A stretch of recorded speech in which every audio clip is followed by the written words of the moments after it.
Do you suffer from FOMO? Fear of missing out on your favorite sporting event when you're away from home?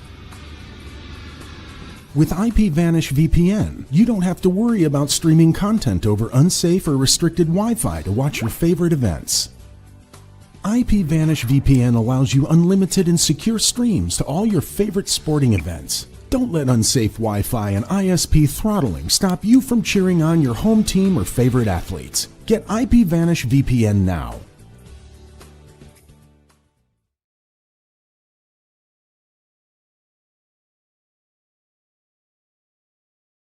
All right, let's try unmuting myself that time. Good afternoon, everyone. I'm here today to do your pre-match build-up for the West Ham game versus Wolves. I'm feeling confident today. It'd be great if you could get in the comments with your predictions for the game so I can kind of see if I am in the minority or if everyone is feeling as confident as me. Board seem like they're doing a bit of work nice and early, getting a few signings in. Obviously, one over the line. It looks like another one's ticking over at the moment. I think the important part is now kind of fixing that centre-back part at the moment. I think we could really do with it. Sorry, if you hear... I live in a flat, and if you hear someone screaming, it's the kids upstairs are just absolutely belting the daylights out of each other. I mean, it's not unusual. If it gets too loud, then... you know, I'll have a word, but it's they're always arguing anyway. But yeah, so today, obviously, it's a big game for us, and I think that Nottingham Forest are losing. So potentially, if we look forward, Forest are 2-0 down. So if we can win today, we go into the Nottingham Forest game in touching distance of the safety. So I mean that would flip our outlook. At the moment, you know, with a couple of signings coming in, there's a lot of negativity around the club and everything. But I do think there we go. There's the lineup. The lineup's just confirmed there by our superstar Anton. Areola, Walker Peters, Mavropanos, Kilman, Skulls, Potts, Magassa has gone away. Fernandez, Somerville, Bowen and Wilson, and Pablo is on the bench, so maybe we might see what we have coming in today. So one of the things I like about Pablo actually is that he can play on the right wing, and I think that gives you a real good tactical flexibility, because if Bowen and Pablo can switch during the game, it's gonna confuse the defense. Oh yeah, there is no Paketa. I didn't notice that. Yeah, 100% right. No Paketa. Yeah, bit strange that. Afternoon, Scott. Yeah, I think you are probably bang on the money there. I think I'd agree with that. You know, we obviously seen Wilson hasn't got the legs to play a full 90, and I think it's a bit harsh to chuck someone into their first match on first 90 minutes for a full 90 minutes. Be great to see what he can do, and it'd be great to see if it gives Wilson a bit of confidence, knowing that he's not the only one we're relying on now, if that makes sense. I mean, judging by the way we're spending money and the way he's been playing lately and the fact that he's not even in the lineup, I don't believe there's been any information about... there we go. We've got Paketa and Todibo are injured. Obviously, we see Todibo pull up the other day. I mean, if Paketa's injured, then that would explain that. Forest have pulled one back. Yep. We really ideally, I think that would give the squad a lot of confidence to know if Forest were to lose, it would give our squad a lot of confidence in this game, because as I say, you know, if we can win today and we can beat Forest, we've beaten two of our closest rivals down there in the bottom of the table, and that can flip the game a bit. A bit worried Sky Sports are taking their time to confirm the goal, but yeah, we'll have to see what happens. Yep, Pablo on the bench. Excited. Excited to see what he offers. As Scott's just said a little while ago, he reckons Wilson to be like come off in the 70th minute, get Pablo on and find out what's find out what he's about. Really, it'd be really interesting. I think for me, it's been a while since I've been that excited about a signing, but it just kind of happened. We kind of had inklings, but it just reminded me of old transfer business. You remember, like back in the day when it was just kind of like when all your information came from these like 𝗪𝗏𝗀𝗃𝗀𝗃 magazines, and you didn't really know anything about transfer rumors or anything, and there was kind of a mention of him, and then bang, it just kind of happened. You know, I like the fact that it seems to be no nonsense.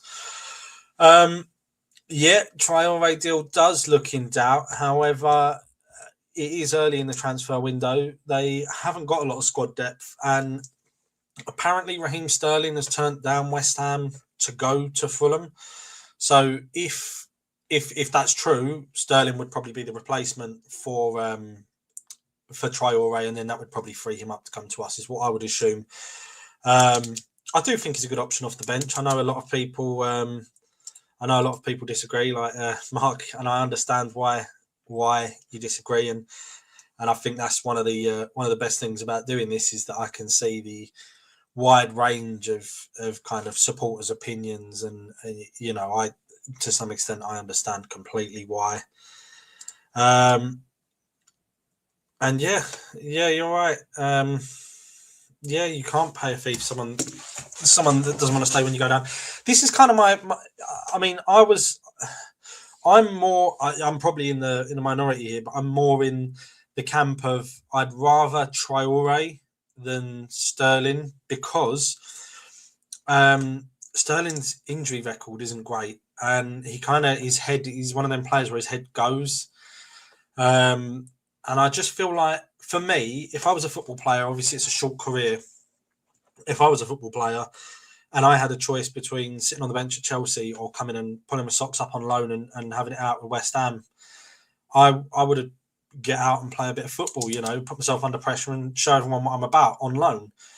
But the fact that he's turned us down kind of makes me think, you know, it tells me what I need to know about his attitude. And yeah, I mean, I'm interested here to see how Fernandez is going to play in that main role, because I do think that Fernandez, I kind of feel like Fernandez has been playing really well, but I feel like he's going to be even better with the freedom we kind of allow Paketa. But obviously, we're all about to find out. 100%, mate. 100% with this one.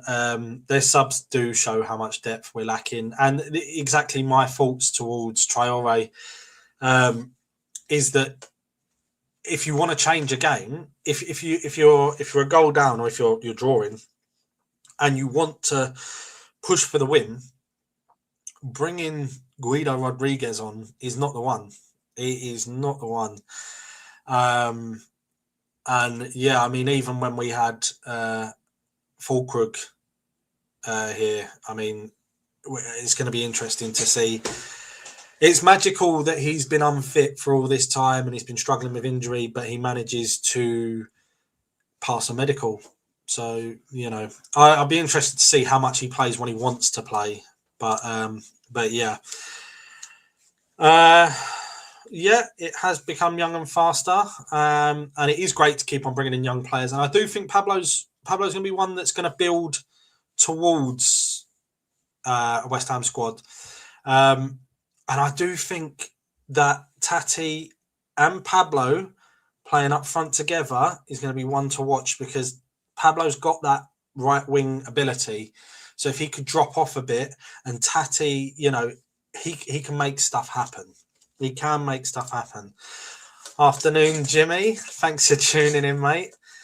Yeah, it might improve our intensity. You're right. He does slow the game down, and he does look like he's not happy. Like, he doesn't have that Brazilian flair. He doesn't look like that youngster playing on the beach. He looks like someone who's literally turning up and going through the motions. Whereas we saw Paketa before was trying flicks, tricks. He believed in himself. He was confident. He believed in himself. He brought into Paketa. But really, kind of since the Man City move fell apart, we've kind of seen Paketa fall apart. And I can't blame him, because when he's on his best day, he's an elite player. But not that we saw that often towards the end. And I think that once he realised that big move was gone, he lost interest. I honestly see him going to Dubai or something, you know, somewhere he's Saudi Arabia, where he's going to get a big payday, because I think that's, when you come from nothing, I think that's kind of what you chase. Yeah, you're right. You're 100% right, Mark. And that is my problem with Sterling. This is why, you know, if Traore is up for the battle, I'd have him in, because, you know, attitude over ability. Sterling can't be asked. He's never been asked. You know, when he come through at Liverpool and they were literally raving about him, and he was like, "Nah, I've had enough. I'm on my toes." You know, the second another move popped up, he was on his toes, and there is a reason 𝗪𝗏𝗃𝗃 has frozen him out. And I know that obviously 𝗪𝗏𝗃𝗃 no longer the Chelsea manager, but that's probably more to do with the fact that yes isn't part of his vocabulary than his actual ability as a manager, I reckon. Supposedly. But yeah, Sterling's attitude, you know, I mean, what does everyone else think? If you were in Sterling's situation, wouldn't your first and foremost point be playing football? And the loan move works even better, because you can go on loan, prove your worth at West Ham, and if we go down, you've already got yourself a move to a bigger and better club than you are probably looking at now. I mean, because where is he going to end up? Fulham. I mean, all right. You know, if you'd rather sit in kind of mid-table and just see what happens, then by all means. Paketa has been backed by Nuno, you're right, and he has shown that he doesn't fit our system. I think it's the attitude again. I think it's the attitude, because his head just looks like he's gone down, and I just can't. I love Paketa, and I feel terrible for him for whatever happened. You know, it's horrible that it took so long, whether he's guilty or innocent, or, you know, there's some people that say he still is and that he's only been acquitted of certain charges or whatever. I don't know the ins and outs of it, and I couldn't really care that much about it. So, but we've definitely lost the player we had. Paketa, yep, too many silly antics have cost him his place. You are 100% right. Let me have a little look if I've got any information on the Wolves lineup here. 1 second. Lineup. We're getting very technical here. There's the West. There we go. It's gone again. It looks today like Wolves lineup today. Yep, Sarr, Bueno, Gomez, Arias, Hwang. I'm not going to try and pronounce that name. Gomez, what is this? What is this? Is giving me? Okay. Yep, Mane, Karachi, and yeah, I'm not going to try and pronounce the other one. But yeah, it's I can't really say much about that lineup. It's yeah, we've seen how Wolves have been playing. They played well against United the other day, but on our day, I know we can do it. But also, we're the ones who have. We're one of the only two teams they've beaten this season. Yeah, Fernandez can play a monster number 10 role, and that is what I'm excited to see. I think we're really going to see a creative West Ham today. And when I say a creative West Ham, I mean creative by our standards, which is obviously, you know, less creative than your average team. But yeah, I'm very excited to see what happens with Fernandez today. Yeah, but I hear that it's my understanding that Sterling, Chelsea were going to be paying his wages, and they do have money to throw around, so you never know. Yep, Paketa does have to go. I think so as well. Look, he doesn't really want to be here, I don't think. And if you don't want to be here, then we need players that want to fight and want to play. And I'm not saying that he hates the club, but look, he was probably on his way to Villa, and all that business of kissing the badge and the throwing the phone away. Deals break down. I think that's more to do with the business. And thanks, Mark, for the great news. Go on to Villa, doing us a favour. Now we've got to do the hard work. Now, I've got a few bits and pieces that I've put together here. Some interesting stats for you. So we have played Wolves 76 times in total. Out of those 76 times, we have won 36 of the meetings, with Wolves winning 26 and 14 of those being draws. One of the greatest stats I've seen today is that in our last 16 meetings, there has been a winner. No draw in our last 16 meetings, from what I see here. So, I'm feeling confident, but I don't know. I never know. Yeah, Forest are on a bad one. Sorry, lads. Forest are on a bad one at the moment. With no goal threat. We kind of have all or nothing with goal threat, though. So, yeah, I think there'll be a winner today. I think it's going to be West Ham, but yeah. Let's see. Question: how many of you think Fernandez has the potential to go on and become a top-level player? That is a fantastic question. I'd be interested to know everybody's opinion on that. I personally think he has all the attributes he needs to become an absolute baller in the Premier League. And look, a lot of these players, their head goes down. This is his second consecutive relegation battle, and his head does not look like it's dropped one bit. When you compare him with someone like Paketa, well, I mean, you can't even compare him, really. We've got 215 people watching at the moment. Hello, everyone, and welcome to the build-up for today's game. If you could please like, share, subscribe, and then also remember, if you click the link in the bio, you can get a nice little deal from 𝗪𝗏𝗃𝗃, 83% off, just in case you're struggling to find somewhere to watch games, if you're in another country or something.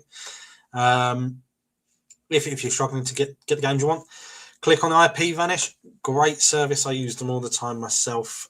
Also keeps you protected, let alone your viewing and stuff. Pablo Brace, get on it. Yep, you'd absolutely love to see it. Scenes, mate. I mean, we've got a good affinity with strikers that can come in and make a big difference. And I think it's important that he recognises that. All you got to do is bag a couple 100 goals for West Ham, you get started.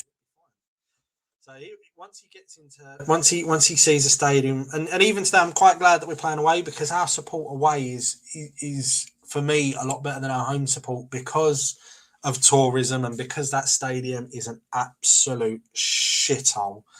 I think that the away support will kind of, when he hears our away support and he hears us taking over that stadium, is gonna be a big thing. While I'm also talking about the away support, I just want to bring everyone's attention to a loss that Wolves have experienced today. Obviously, former player Terry Walton, who played 242 games for Wolverhampton Wanderers, recently passed away, and there is going to be a minute's applause before the game in honour of Terry Walton. So I would ask all the supporters that are attending today, obviously the way we were treated when we lost Billy Bonds, was a lot of clubs paid us a lot of respect for that, and I'd like to think, I know the fan base is great, but I like to think that we will all pay our respects today for what was a fantastic player for Wolverhampton Wanderers. And he played against West Ham many times in the 60s, and he was one of the best penalty takers in English history. He scored 43 penalties out of 44. What a fantastic stat. Yep, good old John McGinn can always... I would have loved to see John McGinn play for West Ham, but he's always there when you need him. Right, okay. Thanks for the heads up. I think that might be something to do with my WhatsApp. I'll close it. There we go. He is an amazing young player. Fernandez, sorry, yep. He is an amazing young player, and he does look happy to be here, and he is embracing it. And I do like the younger team that we seem to be building. Scott, let me know if it carries on happening, please, mate. Usually when I stretch your turn. All right, I'll have to sit still. I thought it might have been my WhatsApp. Yep, we do need more Villa goals. You're right. Yep, the goal difference could be very important. Yeah, I've got a feeling. I've just got a feeling. And it would be... Apparently, David Sullivan has been moaning about the amount we've paid for him. It would be the biggest, most beautiful middle finger to him if Nuno's man comes in and bags one on his debut. Nice. First double since 2019. Yep, but McGinn is a fantastic player. I'm assuming that's from the Forest game. I've not seen that yet. Yep. As I said, the minutes applause before the game. So if you are attending the Molineux, please do help pay your respects and represent this fantastic fan base we've got. We understand more than anyone, having lost an absolute legend in Bonzo a while ago, just how much someone can mean to a club, and also seeing what it meant to Bonzo's family, seeing the respect that was paid to him at the Olympic Stadium was massive. Please do get your comments, your opinions. I want to see predicted scores down in the comments, please. If you give it a like, if you're not subscribed, subscribe. Give us a share. Let your mates know we're on. Let me know how I'm doing, because this is my first solo run on live. So if you think I'm absolutely useless, then please do tell me. Yes, we're just speaking there about Terry Walton. Is TW. He's the former Wolves player. He played 242 games for Wolves, and he's passed away, unfortunately. There's going to be a minute's applause for him before the game. As I mentioned, played against us lots in the 60s and has an amazing conversion rate of penalties, in one of the best in English history. 43 out of 44 taken, scored for Terry Walton. My thoughts go out to the Wolves fans. 2-1 West Ham. Yep, that's kind of what I'm feeling as well, I've got to say. Yep, we have got to win the next two, or we are down. I'm absolutely brilliant. Thanks, Matthew. Thanks for your comment, buddy. I was just saying, maybe before you joined, that we have... if we can beat Wolves today, Forest lose, then next game against Forest, we can get out of the relegation zone. So this is massive. If we can't pull our big boy pants up now, it ain't gonna happen. 4-1 Hammers.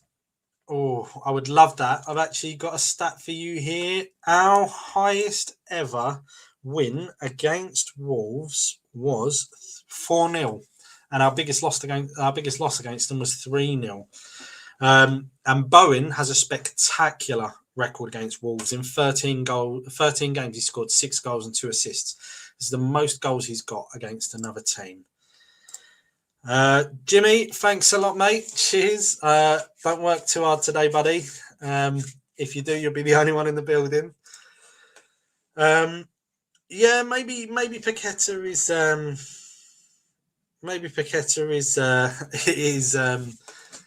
it is going to unlock our midfield a bit. I think it's going to give Fernandez a great open space. I think it's kind of... I feel like Fernandez has been playing in the shadow of Paketa. Giving Fernandez that playmaker role, we're going to see what he's about. Yeah, but I think he's up for it today. I do think he's up for it, but we're going to see. Afternoon, Toby. Yeah, I haven't quite mastered the thick Scottish accent, but Anton will be back. Don't worry. You've just got to put up with my droning for a little while longer. Haggis, etc. I see the other day that Weatherspoons have got a haggis neeps and tatties on the menu in the Weatherspoons at the moment. There we go. Lots of people happy to see you, Tobes. Just cut out again. You're probably lucky that I'm cutting out because I'm just talking a load of bollocks, if I'm honest. So I'm just winging it at this stage. Yeah, it is worrying. But I think that's more down to our form. But look, football's a funny old game. We can we win and lose. You know, things hinge on the tiniest little things, and the way that bookies do things. You know, we've got an unproven striker on the bench now. We don't know how that's going to. Like, you have to think. Paketa's not playing. Todibo's not playing. So we have to see how no one, including the bookies, know how Nuno is going to react to that tactically. Those two big positions being changed for him. Fernandez is being given a role that he's never been given before, which the bookies wouldn't have known about. So again, we're going to see what Fernandez is capable of in that kind of playmaker role. We've got Pablo on the bench, which I'm really excited to see what he can offer, and also having that actual decent striker on the bench. And when I say decent, we don't actually know a lot about him, but let's be honest, as long as he's fitter than 𝗪𝗪𝗃𝗲𝗀, we've got a better striker on our hands, if that makes sense. 𝗪𝗪𝗃𝗲𝗀 didn't exactly pull up any trees before he left, although he will go on and score a hat-trick for AC Milan in his first game, I guarantee you. So it's difficult, you know, favourites don't really mean much. But I understand what you're saying. Yes, I would. And I'd be interested to know what everyone else thinks. And, you know, I understand a lot of you ain't going to agree with me, and that's fine. But if you've watched the interview with Jay Lings the other day, he was kind of remorseful about missing out on that move back to West Ham. And I do feel for him. I think his head was turned by money, but I'd take him back again. Would you? I'll put it this way: everyone in the comments, before you call me a knob for saying I take Lingard back, would you prefer Lingard on the bench or Guido Rodriguez, or Lingard or James Ward-Prowse? Well, it's not James Ward-Prowse is on the bench, but who would you prefer, Lingard or Guido Rodriguez? Who would you prefer on our bench? Yeah, exactly. I did notice every time Paketa loses the ball, the rest of the team have to squeeze to kind of make up and pick the ball back up. So yeah, I think so. I understand why. You wouldn't have him back. Yep. Right. No worries. At least I know. Now I'll just stop talking when I take a drink. Cheers, bud. There we go. Todibo injury news. I'm not quite sure what the injury news is with Todibo, but I'm sure we'll get an update for you. Yep, no Paketa. Maybe we can have a party, and it's really sad that this is the way we all feel as supporters, because Paketa's been fantastic for us, and I think he will go on and be good again. But I just don't think that he wants us anymore. Yep. Exactly the same. I'm excited to see Fernandez. He has been out of real football for too long, and it really, for me, depends on the wages. You know, I think if it was pay as you play, I would definitely be up for it. I don't think it's going to happen, though. I don't think Lingard's coming back at all. And if we're honest, it's so difficult for me. Obviously, I did a video before Christmas with Russ about my Christmas wish list, and that was based off players that I would get that I think realistically would come. But the way the board are going about doing the business, or well, not even the board, I have strong belief that this is Nuno and Mendes that are doing this.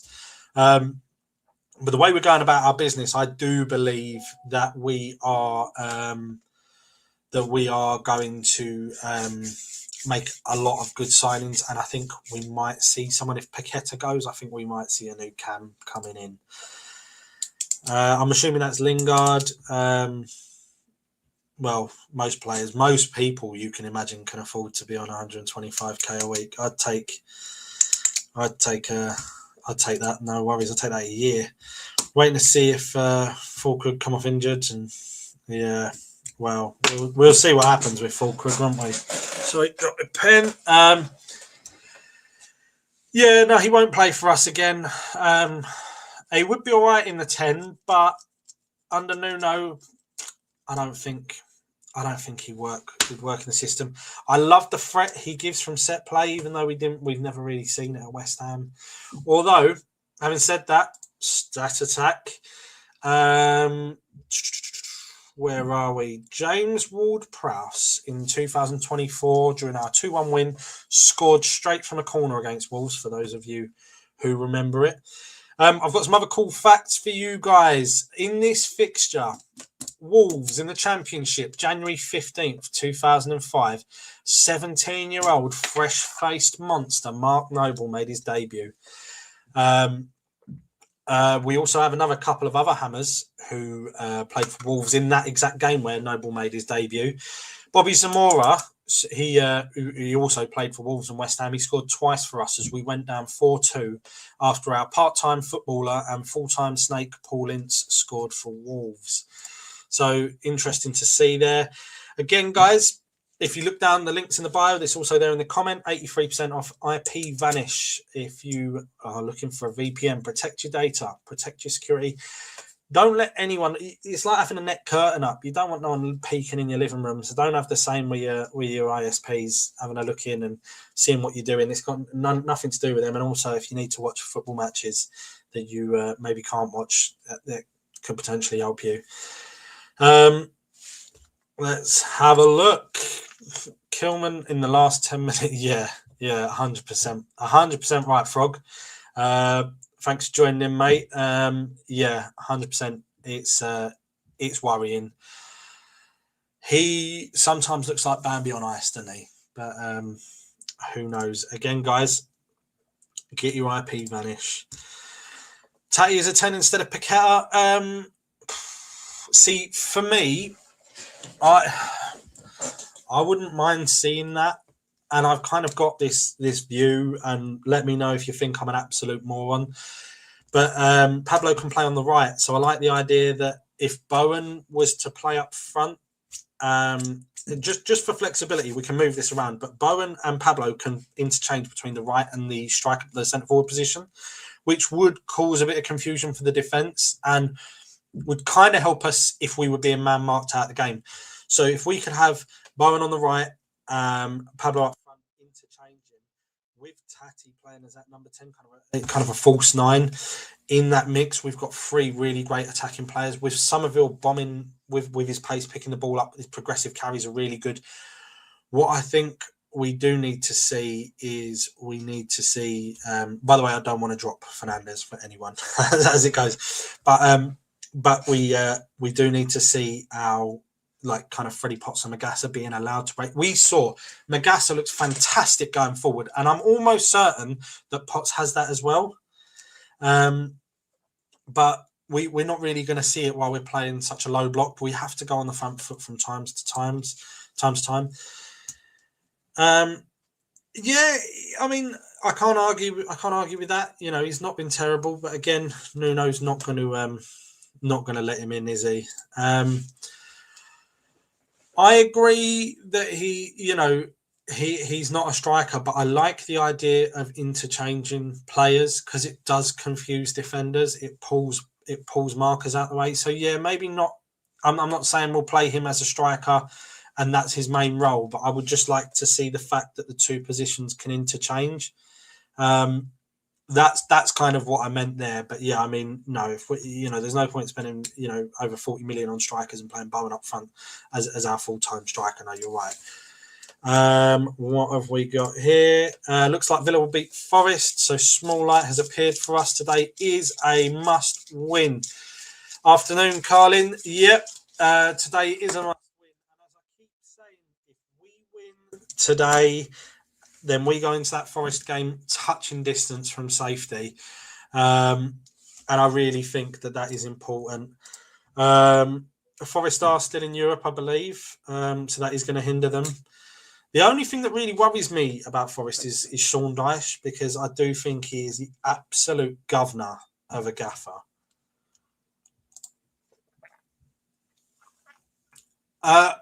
No one knows. Apparently he's injured, but we'll have to wait and see to confirm that. This is my speculation, although not confirmed. I think we are rebuilding our attack at the moment.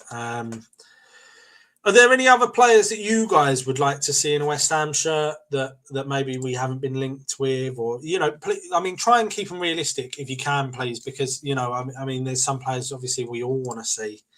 But yeah, a couple of little stats for you guys just to keep you going.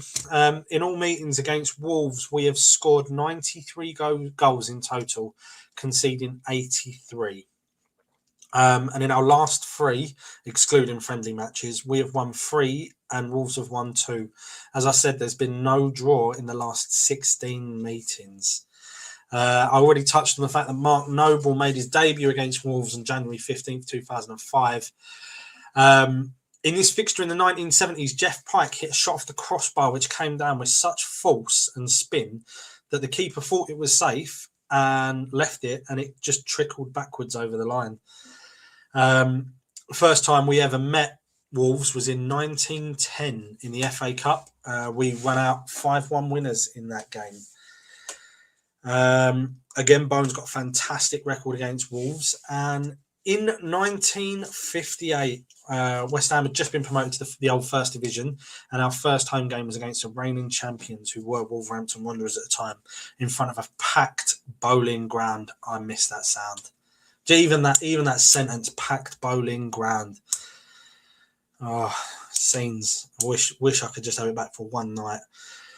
West Ham were the underdogs that day, but we ran out 2-0 winners against the champions, and it proved that we belonged in the top flight, and I want to see that passion and drive from the team today.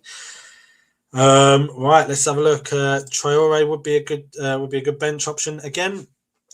Me and Russell did a video about this, and I'm in your camp. I understand why people wouldn't want Traore, but at the same time, I am very much in your camp that I think he'd be great against tired legs. For nows, when I saw the pictures of him on the pitch the other day, I got so excited because I thought maybe we'd done a thing. I miss that lad. I absolutely miss that lad. What an absolute player for us. An imposing centre-back to partner to Debo, 𝗪𝗏. He will be absolutely fantastic for us. If we could bring in 𝗪𝗏, I would be so happy. He's got that aerial ability, runs that back line. Again, I mentioned this on a video with Russ as well, that when 𝗪𝗏 comes into the West Ham team, we're going to have that spine, that English spine of 𝗪𝗏, Cresswell, Potts, and then obviously Bowen. But we're going to have that spine of English talent in our team, and I really think that will help communication.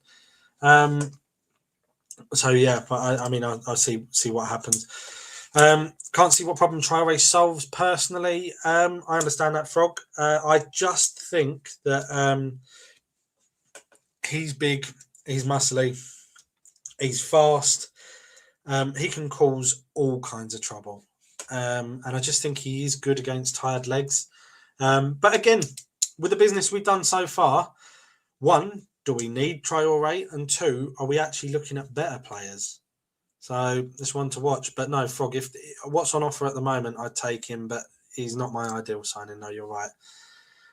Yep, he's a disruptor with strength and speed. You'd like him over Summerfield? Really? That is a really interesting opinion there.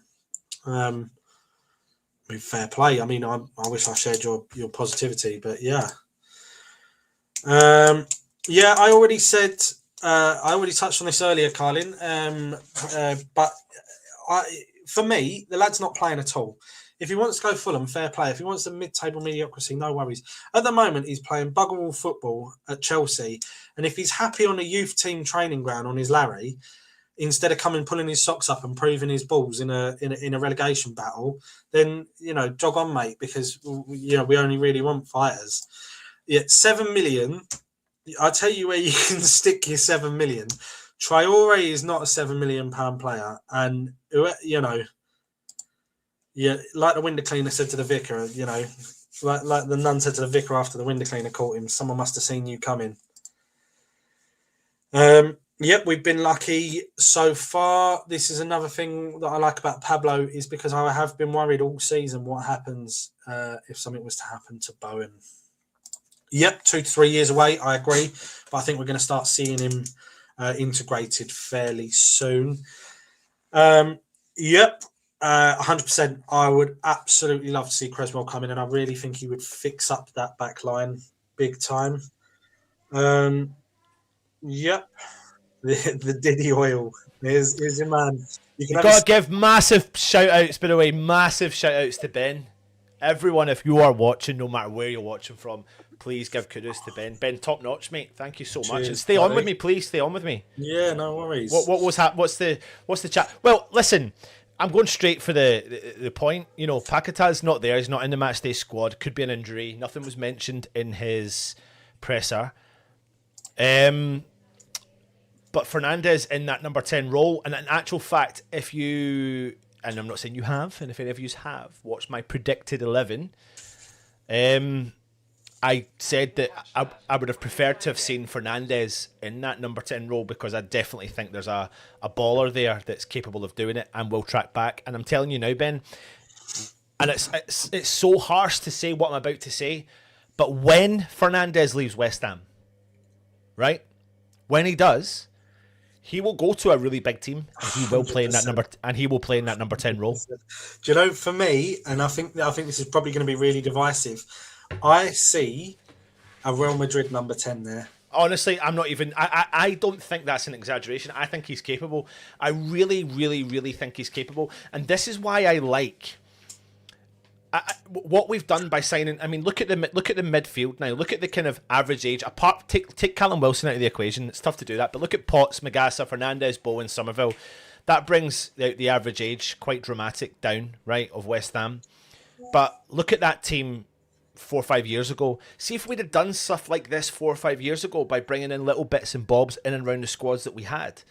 It would be a whole different ball game. But I'm really excited. I genuinely am really excited to see Fernandez in a little bit more of a free role. I don't think he will remotely give up coming back and doing his defensive duties, though. I genuinely believe he'll still be there doing what he does. And I think that's what we lack with Paketa in the squad. Paketa does like being that flashy player, and moments are brilliant. Like his flick the other day for Bowen was fantastic, and I can't forget that. There is a player in there, but he's just 100%. Not happy. But he loses the ball far too much in a team that sits far too deep. Like our discourse in our team at the moment seems to be that the connection to our top three. Now, if we can just manage to link up that play, we'll be all right. But every time Paketa gets the ball, he loses it. So we're already every time. Like, I mean, I'll have to look at the stat. In fact, I'm gonna look at the stats, but every time Paketa gets the ball, I'd love to see how many times out of his attempted progressive carries he's failed, and he's failed. And this is why Paketa, and I love him, but this is why he's a luxury player. And when the situation and unfortunately he is victim of where West Ham are. He's becoming a victim of where West Ham are at right now, because we need warriors, and he's not going to... I'm not trying to say he's not a warrior. We need guys that are going to get absolutely in and about absolutely everything, and he currently isn't doing that. And because he does lose the ball, if you're a progressive team that can afford to lose the ball and then can have evidence to turn over the ball and win back the ball, not just Paketa but the team, then that's okay, because that's a luxury player, and that's what a luxury player does. You can't help but think you put Paketa in many big teams all over Europe and he'll do well. Well. But when a relegation battle, and that's so harsh because it sounds like we're on the attack of Paketa, but it's not though. Like, you have to understand. Like, imagine being in his shoes. where you are a big player, and let's not be funny. These players don't come to West Ham to retire, do they? They come to West Ham as a stepping stone, and some of them are honest about it, some of them ain't. Come here. He wanted to go Man City, and his head's dropped. He did. His head's dropped. Listen, there's a little one. What do you say? Say, come on, you Irons. Come on, you Irons. Say, West Ham. West Ham. Say, Irons. Irons. Say, my name is Joey. My name is Joey. Who's your favourite West Ham player? Say Pablo. Pablo. Hey! Pablo. Instant hit. Daddy's going to have to get you a Pablo shirt next season now, isn't he? Yeah. Pablo Jesus. Yeah, just get Pablo on the back. 'Cause it cost you a fortune. Just a cheeky Pablo. Yeah. But I think that's. And what I will say is, I'm intrigued now to see what Somerville can do with a player like Fernandez there, because, you know, when you look at the stats of Fernandez, and he's going to play in a different role today, but he doesn't tend to give the ball away as much as what Paketa does. Because he covers so much more ground, then if Somerville can release that ball quicker to the Fernandez, then that's where I think Somerville really comes into his own. Yeah. But I think what Fernandez is capable of doing, and we can see, and we know Paketa can do it, but I think Fernandez is capable of doing it as well as threading that ball through. He has done that in his career. He's capable of getting those balls through. One of the things that I loved about Fernandez was the other week. I can't remember exactly what game it was. Was it Bournemouth? He pinched the ball on the edge of the area. Villa. He pinched the ball on the edge of the area. That press is something you don't see from Paketa. No. I love this, by the way. Freddie Potts he gets more forward when Paketa ain't there, 100%. I thought Freshfielder was referencing my son, Freddie. Well, yeah. He probably would as well. He probably holds the ball up better than Paketa. Yeah. I think he's spot on from Scott. Just before you say that, Ben, I see people have been saying every now and then your audio drops out. Just 2 seconds ago, it just dropped out slightly and then it came back in. So I wonder, just to test, see on your StreamYard, if you click on the little settings button at the bottom and then click into audio and see what your audio mic is using. It's using my webcam. Is there have you got another thing you can use? Have you got another? How's that? Yeah, what's that on? That's the apparently there's 4 different microphones on my webcam. Yeah, so it's worthwhile trying that one, and just in case it drops out again, you can drop it around. worries. Sorry, everyone. There's a little bit of a technical thing we're talking about. It saves them from me. By the way, I see everyone's nice comments about me today, and I appreciate it. I will respond to you personally on later on when I'm watching back and reminiscing on what a terrible job I've done. You haven't, mate. You haven't at all. You have not at all. But yeah, listen, Fernandez, Wilson up top. You know, Pablo's on the bench.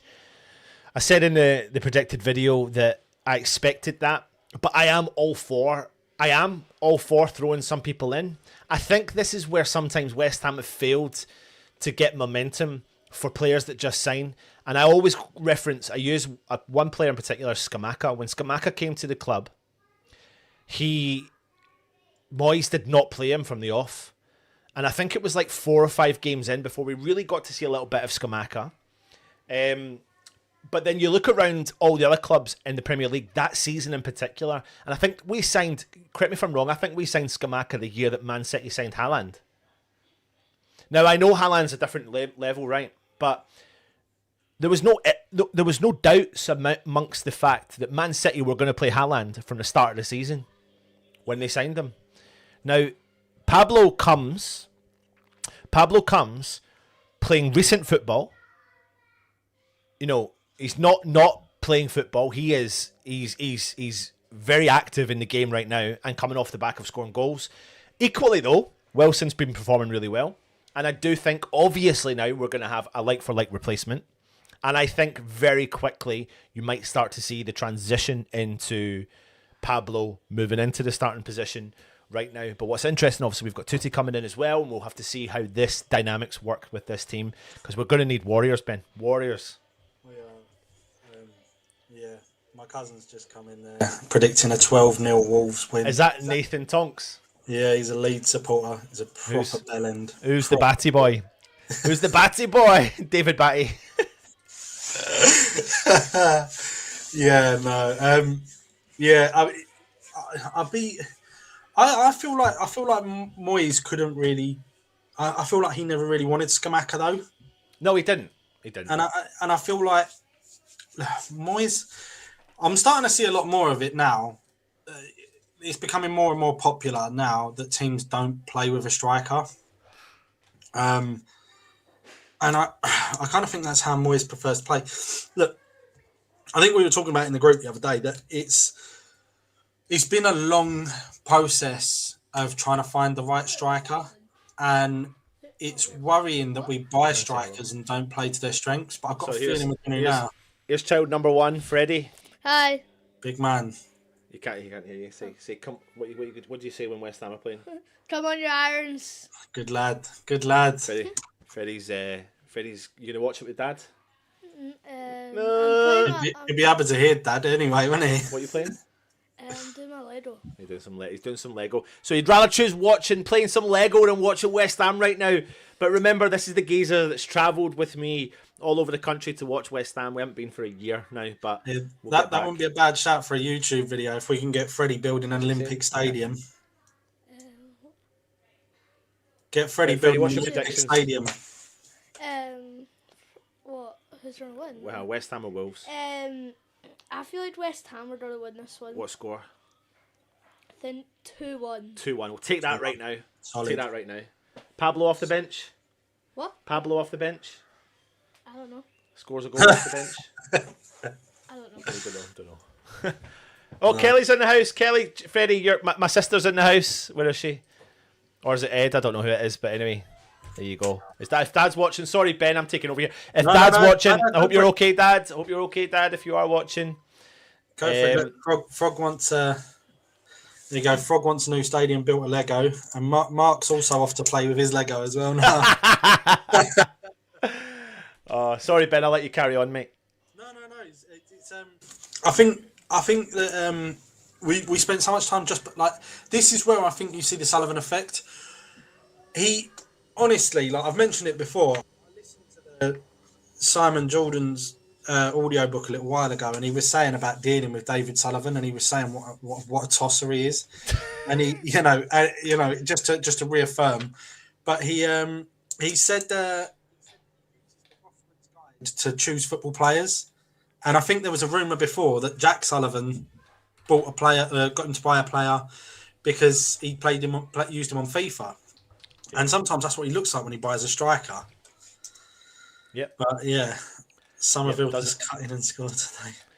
Doesn't surprise me whatsoever. Yeah, looks like your dad's all right. He's having a sleep.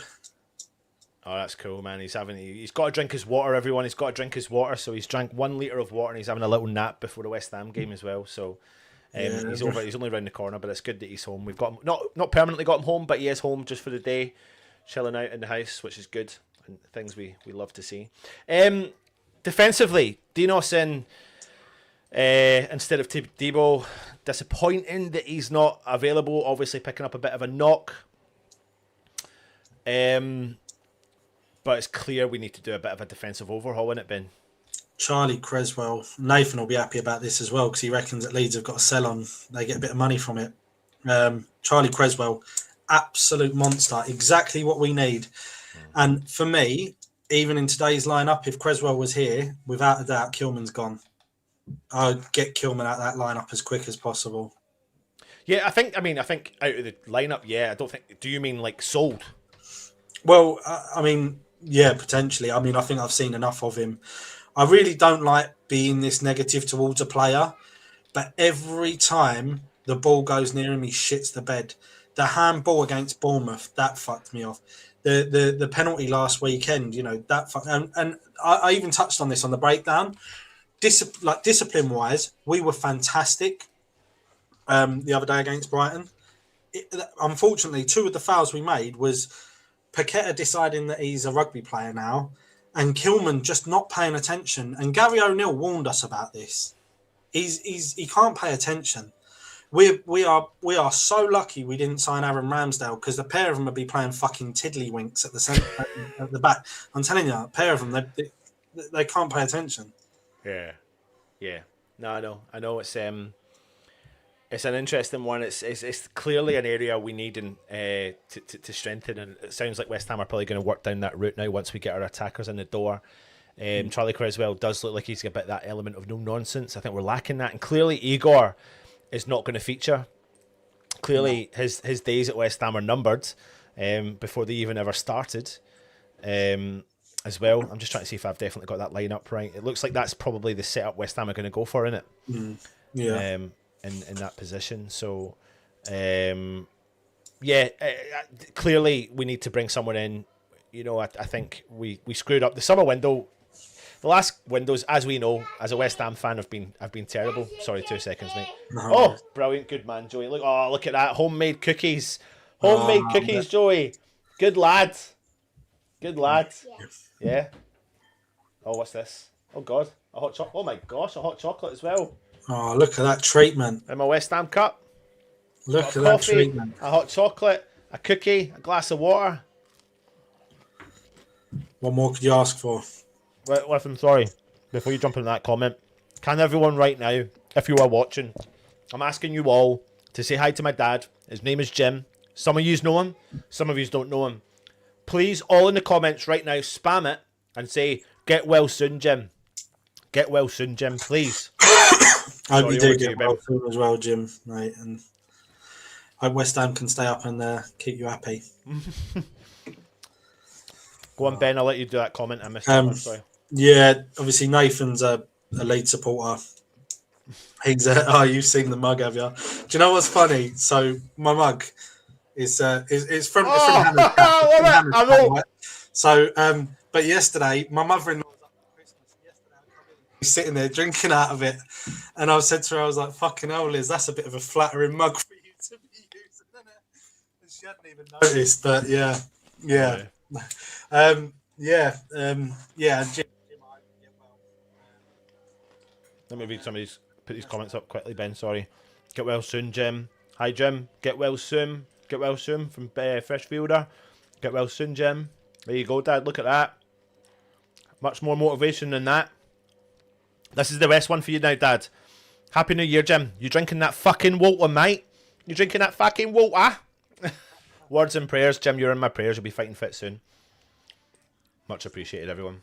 And that's one of the things I love about these guys is that, you know, everyone cares. Like, being a West Ham supporter is about more than about a football team for me. It's about a bit more than that. And I love to see, especially stuff like this, you know, helping your dad, keep him motivated. Big up, Jim. Big up, Jim, man. Big up, Jimbo. Yeah. What's your prediction today? It's such a tough one, Ben. Such a tough one because do you know what? It's not a tough one. I'm going to think differently. I've always been a half-glass full West Ham fan.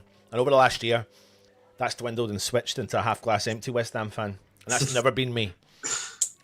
But sometimes signing a player just gives me a little bit of a boost. Yeah. And just the change of something in the teams give me a little bit of boost. The problem I've got, so I'm going from positive to negative, negative to positive, positive to negative. Fulham, what are they called? Wolves have to win.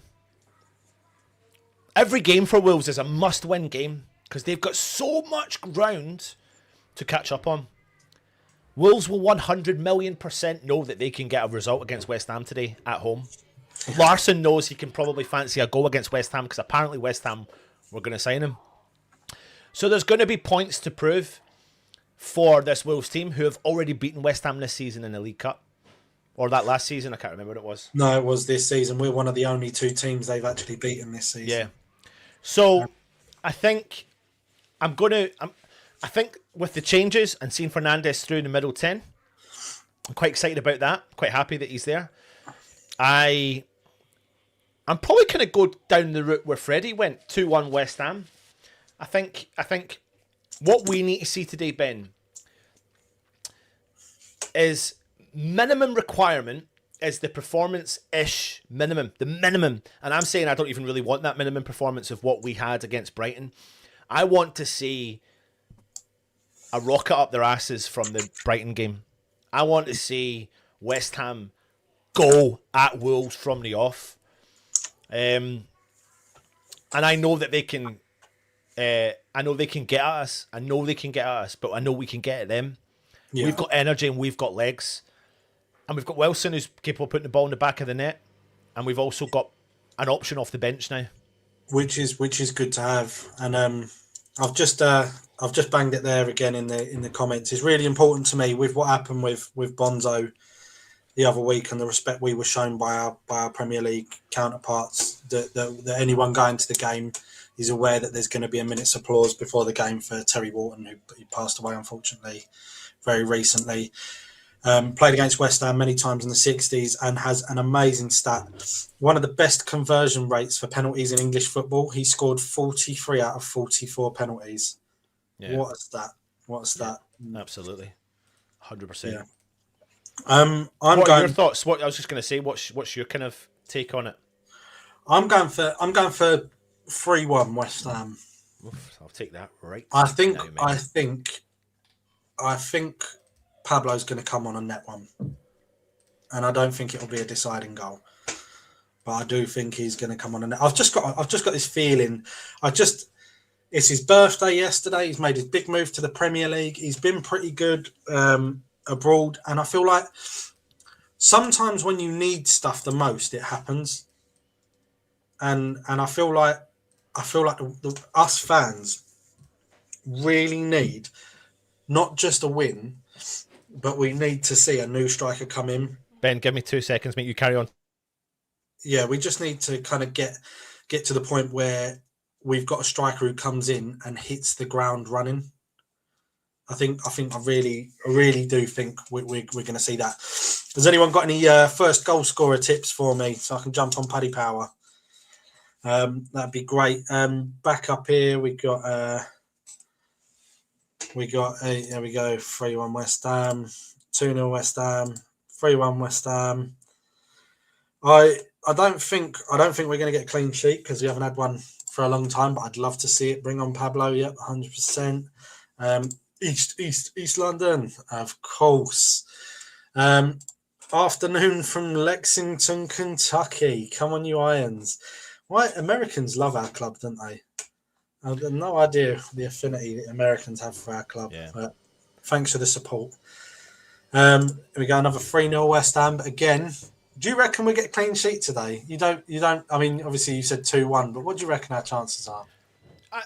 In all honesty, I would love it. I would really love it. I don't think we will, but I really will love it. I just don't know what we can do today that's going to change from what we've been doing the whole season. And it's the same with Wolves as well. I think the only way I would think that I would feel confident is if we had Todibo and a different defender. I really do. I think I said in the predicted 11 that I'm really impressed with Kyle Walker-Peters. Yeah. I've been really, really impressed with him, and I think the only time he really got kind of, I wouldn't say found out, but when Mitoma came on in the second half for Brighton, we are talking about a world-class player. Mitoma is world-class. Like, I definitely think he is at that world-class level. And I know he's coming back from injury, but Walker-Peters, especially in that first half, the amount of dart and runs he made going forward, and him and Fernandez obviously clearly have a partnership as well. So yeah, I'm not worried about Walker-Peters. I'm also not actually as worried as what some other West Ham fans are about Scarles. A centre-back pairing of Dinos and Kilman don't fill me with much joy at all, mate, because the amount of ball watching defending they do is ridiculous, and I genuinely think it's calamitous sometimes. And I get excited when I see Kilman do an attacking header, which is very rare, and the amount of goals we concede when you re-watch them, especially from headers, especially from set pieces. Those two particular players are never, like, it's like they don't have peripheral vision.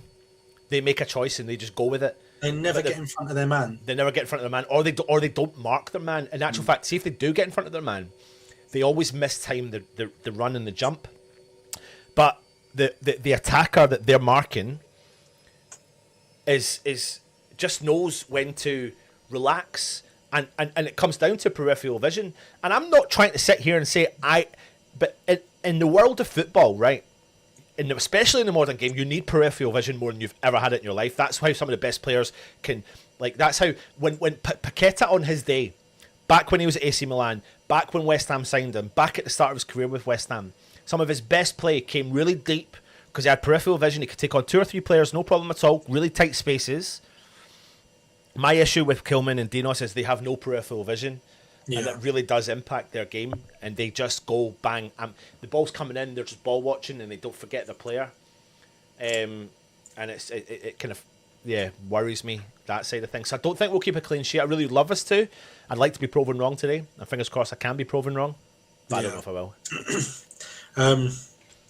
There's a comment here. I think your dad's seen it, and I think it's made him quite happy. Cool. Well, I hope that's my interpretation of it anyway. Yeah, it will be. It will be.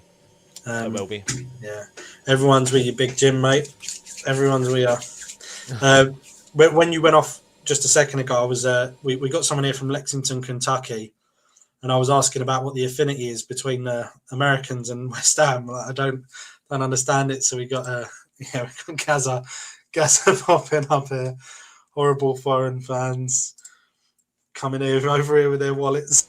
I called him Len. I meant to say Lawrence. Lawrence is a old school West Ham network, and also all the channels. Larry's on everything. I think everyone is probably as well. Gary, you're in the States as well. James is in the States. Actually, right now, if you are watching, put in the comments and let us know where you're watching from. That gives us a good indication again, and it helps Ben know where the demographics of the channel. Because we've got Mikey. Here's one for you, Ben. Mikey sometimes is in the chat as well. When we played Genk in Europa League, he was our opposition fan that came on and had a chat. And then he became a West Ham fan after that. And now he joins the channel all the time. And he was a member of the channel and he loves it. He loves West Ham. He thinks he thought it was brilliant. And then he just continued. He never had an English team. But ever since Europa League, he chose West Ham as his English team. And he's been welcomed amongst this family all the time. There's another one. Look, here you go. Look, Massachusetts. Massive there as well. Virginia, Michigan, Portugal, Cannon Town, Bristol. We got. I mean, I was looking at. I was looking on Facebook the other day. Obviously, we've got someone from Australia here. I was looking on our Facebook the other day, and I was looking at kind of the interactions on there. West Ham are older than the US national anthem. It does show you. But yeah, like, Alf's a regular. Obviously, used to run the channel with us as well. Alf comes on and does shows, and he's from Tatooine. So I hope you don't get caught by the Death Star anytime soon, Alf. Oh, bark inside, Mark. I grew up in Woodford, just down the road from Barkingside. Great, used to be a great area. I don't know what it's like anymore. I haven't heard good things, but yeah. Here we go. No, I'm just going to bring this one up. See that IP vanish on the screen? Go and click that right now. Lewis Harding, go and get IP vanish right this second now. 83% off. Then you'll get it sorted. Sorry, on you go, mate. Oh, no, that's all right. It's nice here as well. Message from Jim's dad, Ant's dad, Jim. He's loving it, so please keep it coming in. It's really nice. It's really nice to make a difference to someone's day, because hopefully it's going to be a good day for all of us, but it's definitely going to be a good day for Jim because of you guys. Yep. I'm drinking my water, Dad. If you're watching right now, I'm drinking my water. I've got a hot chocolate. I've also got water. I've got a coffee. I'm liquided out of my nut. That's why I jump away every 2 minutes to go to the toilet. Where's the Cruz Campo? Not today. I need to worry I need to see if I need to drive or not later on. Oh dear. Yeah, I've heard that. I've heard that now. I've heard that. Watching from Upton Park. The other day I was showing my kids what it used to look like. I miss that stadium so much. I miss the Bowling so much. Yeah. So many people, it's funny because so many people have different opinions and different stories to tell, but I think the majority of people would want to Would love that back and develop what we had. Unfortunately, it's gone and it's never coming back. It's gutting. It's gutting. It's just soul destroying, isn't it? I mean, I don't even feel the atmosphere. We took my little one on a stadium tour. We took Arthur on a stadium tour before we come up here, and the tour guide was going, "Oh yeah, we've had the roof pulled in, so it traps the atmosphere in." And he was saying he has a season ticket. I was like, "Where do you sit where you hear the atmosphere?" I was like, "No, I have been when there has been an atmosphere. It's not very often." No, obviously it doesn't happen all the time, but I have been. When that stadium can get going, it can get going. There's just so many things they need to fix in order to keep that consistency going. There's groups out that are trying to. Apparently, they're going to potentially be trialing safe standing as well at the stadium, which happens. Yeah, I think that will probably help in certain areas of the. I think letting us drink in the stands would help as well, and it would like boost the economy as well. But that's not obviously it's a football. Thing, well, listen, here's one for you, Ben. Interestingly enough, obviously they've banned it in the stands, but they don't ban it in underneath the turnstiles. But in Scotland, it's banned anywhere near the stadium. You lot are feisty, that's why. So just can't trust you. Yeah, you can't trust the Scots people, can you? No. But yeah, I think I really do miss. The problem is, I remember I used to sit in the Billy Bonds lower, like right at the front, and maybe it was because I was sat with all the old boys that like the game would start, everyone would stand up, you sing bubbles, you get ready to go, and then everyone just sit down, and then it'd be like sit down. Quiet. So I always found Bonds lower. I had my first season ticket was Bonds upper at Upton Park. Then I went to Bonds lower, and then I moved over to the right hand side, close to the chicken run, and I always found that area to be quite lively. Yeah. Then I moved chicken run, east stand, and then I went right over to where the away fans were. So I was east stand. Obviously, it was just like one kind of felt like one tier, didn't it? One small tier. And I was right at the away fans, and I had that was my last 4 years at Upton Park season ticket, and that was rowdy. That was constantly rowdy. No matter who you played, no matter the score, that was rowdy because you had the away fans there, and that's probably why I chose it. And I met, and I wonder if anyone knows who's in the chat right now. I always seen in the distance. Oh my God, we're like 3 minutes away from kickoff. I met a Japanese West Ham fan who flew over for West Ham games on a regular occasion. His name was Billy. Japanese West Ham fan, loved it. Billy used to take his, and I'd love to know if he's in the chat. I'm sure he's been in the chat once before. And I was like, my God, Billy, like I sat near you at the West Ham Stadium. So yeah, I used to love that centenary lower. Remember when the smoking ban come in? Yeah, there was a load of blokes up the back. He used to kind of have the ICF like used to sit right up at the back of the centenary lower. And there was one lad smoking, and they sent the smallest, most scrawny steward up to tell him to pack it in. And I've never seen someone come down the stairs so fast. It wasn't happening for them, was it? No. Right, I'm going to come off go for game and leave you to it. Cool. Thank you very much, Ben. 3 points. Yes, come on, you Irons. Come on, you Irons. Cheers thanks for that, Ben. For putting up with me. See you later, guys. Much appreciated, mate. Cheers for that. Right, let's see if I've... Oh, always do. There you go. There you go. Thanks to Ben for coming on and doing the pre-show as well. Get your predictions in the chat. Let me know your thoughts for the game ahead as I get ready. Big Jimmy, I was crying. Happy tears, though. Happy tears. It is happy tears from Dad. How's Mum? Mum, are you watching? If you are, love you. Dad, if you're watching, love you. Kelly, love you. Ed, Chrissy, everyone, love yous. I'm not Scot though, Gaza. I'm joking.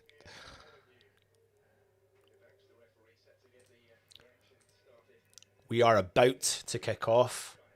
So are you ready? Who remembers Forest getting beat by the way? So West Ham 4 points adrift from safety. This game's become even more vital because we can close the gap to a point. Fernandez playing in that number 10 role. Paketa not in the squad. Have we scored yet? No, we haven't kicked off yet, mate. But we're going to be shortly. Pablo on the bench. 𝗪𝗏𝘃𝗲𝗀 starting. Great opportunity for him. Come on, Jens! There we go. Kickoff has commenced. West Ham with Areola on the ball.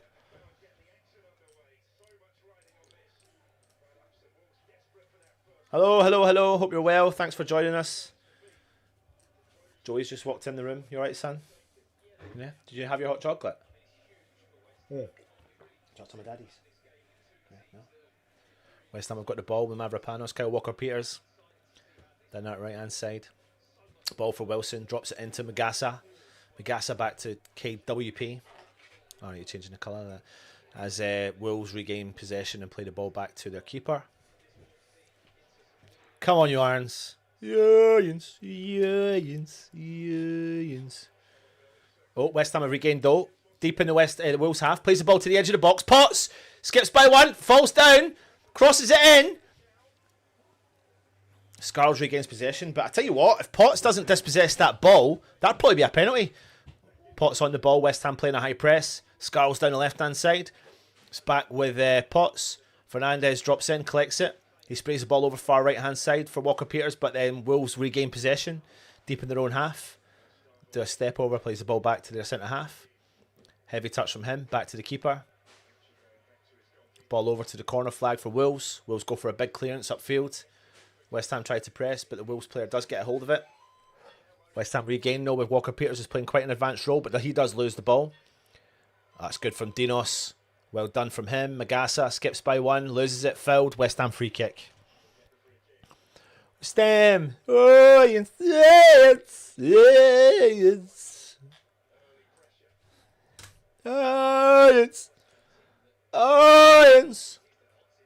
I don't, right, so for anyone, if anyone has never been to a West Ham game before who's watching, when you're there, just every now and then, randomly, you just get shouts of, West Ham got the ball. Fernandez plays it in. Neat touch him and Wilson. Oh, it's unlucky. As Wolves regain possession again. They go for a big clearance. But West Ham regain straight away from Scarles. Chests the ball down. Drives forward. Heavy touch from him. But he does win it. Very good from him. Wilson drops in deep. Collects it. Plays it to 𝗪𝗏𝘃𝗀𝗀𝗀. 𝗪𝗏𝘃𝗀𝗀𝗀 skips by one. He dispossesses. Sorry, he distributes the ball over to Walker-Peters on the right hand side. Ball over to Bowen. Bowen. Back. Oh, it's a crap ball from Bowen to 𝗪𝗏𝗀𝗀𝗀. And the player comes in. Hwang.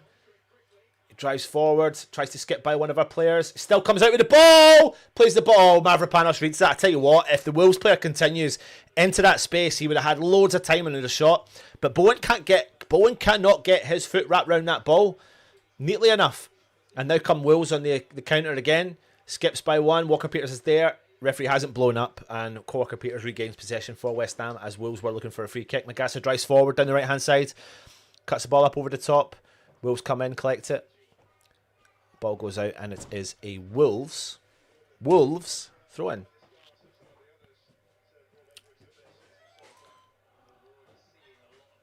Jens.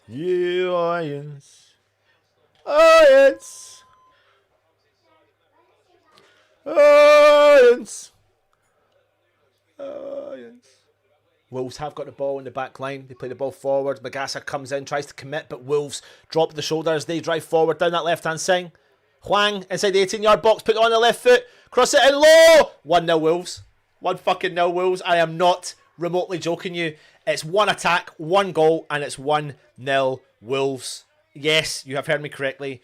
1-0 to Wolverhampton Wanderers, who are struggling at the bottom of the league. So many points adrift. We defend so fucking bad all the time. It's awful. Honestly, it's terrible defending.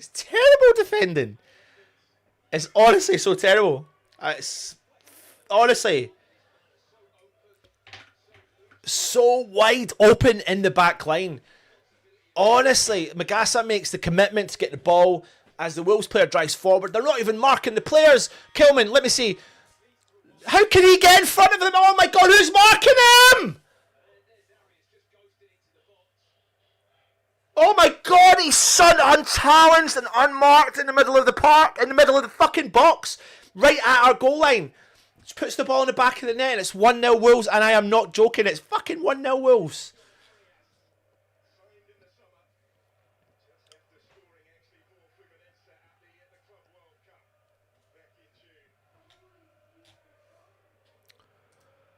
Oh.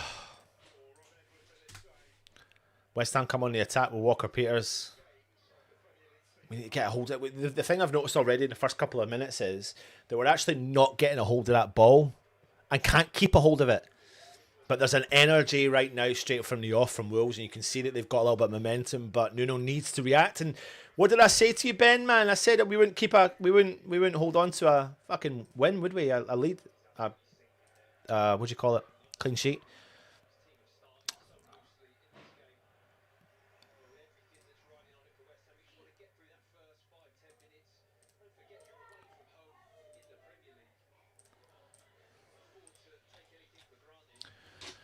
Oh,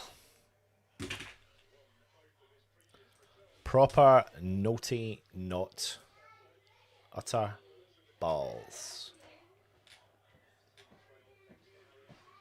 Utter balls. Wolves come on the attack again, down that right hand side. Ball around, but Scarles does intercept. Plays the ball into Potts. I'll only accept that absolute monstrosity dross defending, dross marking if we score in the next 3 or 4 minutes. It's the only way I accept it, because we need to equalise this game as soon as possible.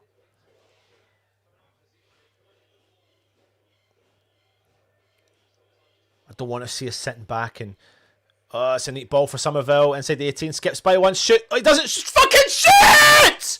Shit! Why is he not shooting? He's trying to pass it into the back of the net. Shit!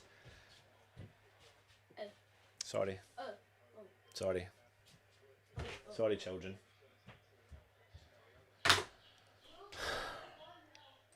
Freddie's just walked in and went, oh, we're losing 1-0. Oh. Yes, Freddie. Can I come and build the Lego with you? Son. Fuck's sake.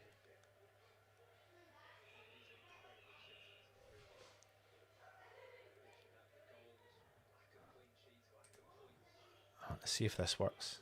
Oh, no, it doesn't. West Ham come on the attack down that left-hand side. Scarles has got it. Cuts back infield, plays the ball back. What the fuck? It's offside. I can't honestly be bothered watching this. Jesus Christ. Apparently, Paketa is not featuring because of a back injury. Apparently.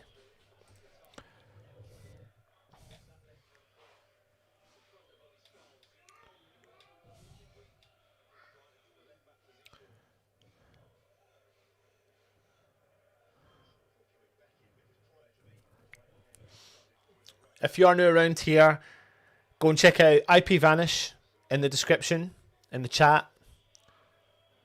Using the QR code. You know why? You know how. Ball forward from Wolves. Kyle Walker-Peters comes in, tackles, ball goes out, Wolves. Throw in.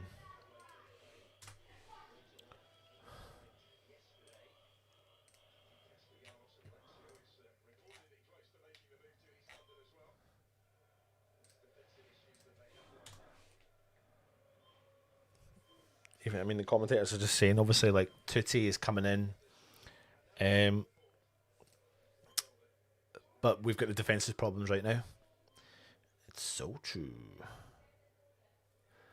Big long ball from Wolves. Foul against West Ham. Free kick, West Ham. 9 minutes in. Wolves 1, West Ham 0.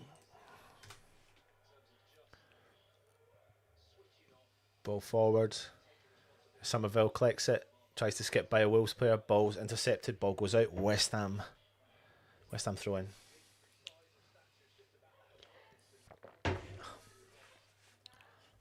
didn't enjoy that hot chocolate as much. 𝗪𝗲𝗀𝗀𝗃𝗏, Fernandez, Walker-Peters plays the ball into Potts, back to Walker-Peters, 𝗪𝗲𝗀𝗀𝗀 on the edge of the centre circle, Tilman over left hand side to 𝗪𝗲𝗀𝗀 in the Wolves half now, back with Tilman. Tilman holds on to it, plays the ball out to 𝗪𝗲𝗀𝗀𝗀 again, down that left hand side, sees the run from 𝗪𝗲𝗀, plays the ball straight to the Wolves player. Oh, for fuck's sake. He's just dummied it himself and came back and won the ball. No problem at all. The overlapping run from the Wolves player, but they've still held on to it through the middle. Ball switched over to the right hand side for Wolves. They're holding on to it. Nothing on. Ball's back with their defence.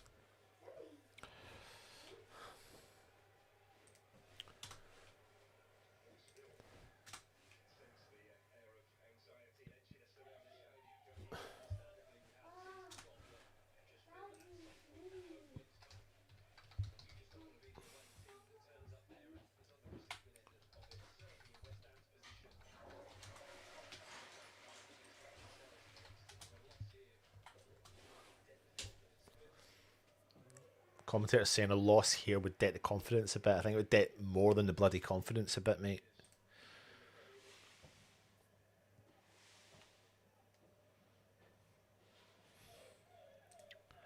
Walker-Peters is on the ball. 𝗪𝗲𝗀𝗀𝗀𝗀 switches over. Fernandez drops in, he collects it on the edge of the centre circle in the West Ham half. He plays the ball over right hand side. Walker-Peters, he's got time and space. 𝗪𝗲𝗀𝗀𝗀 drops in deep, he collects it. 𝗪𝗲𝗀𝗀𝗀𝗀 plays the ball back to 𝗪𝗲𝗀𝗀𝗀𝗀. 𝗪𝗲𝗀𝗀𝗀𝗀 switches over to Tilman. Tilman's over to Ollie 𝗪𝗲𝗀𝗀𝗀𝗀 on the left hand side in the Wolves half. Fernandez drops in deep, he collects it. Plays the ball for Potts, who finds himself into space and gap. Drives into a bit of traffic, plays the ball over to 𝗪𝗲𝗀, heavy touch from him. He does well to hold on to it. He doesn't, and the ball goes out. It's a Wolves throw in.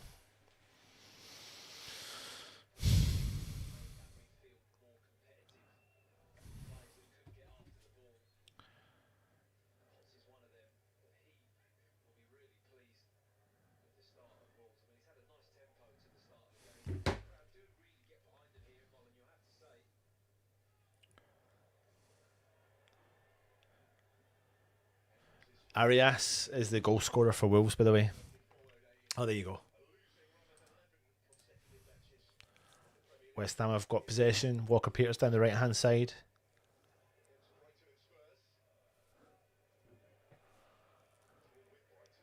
Tilman. 𝗪𝗲𝗀𝗀𝗀𝗀, Fernandez deep in the Wolves half. Ball over 𝗪𝗲𝗀 on the left hand side. 𝗪𝗲𝗀𝗀𝗀 made the overlapping run. 𝗪𝗲𝗀's held on to it. Plays it back into Fernandez. Fernandez goes long for a big switch ball. Back post for Bowen, who does chip it in. Tries to chip it in. Looks for the corner, but... Is it a corner? It does. Bueno does let it go out. It's a great ball, to be fair, from Fernandez. Bowen does run right onto the byline. And Bueno can't keep it in, and it's gone to a West Ham corner. It's done well, Bowen. Gotta give... I don't know how the linesmen do that, by the way. I'm so shit with those things. Anyway, West Ham corner. Ollie 𝗪𝗲𝗀𝗀𝗀𝗀. Let's see if he whips one in over the first man. That's what we need. He does. Right into the mix. Cleared from Sa. Cleared from Wolves.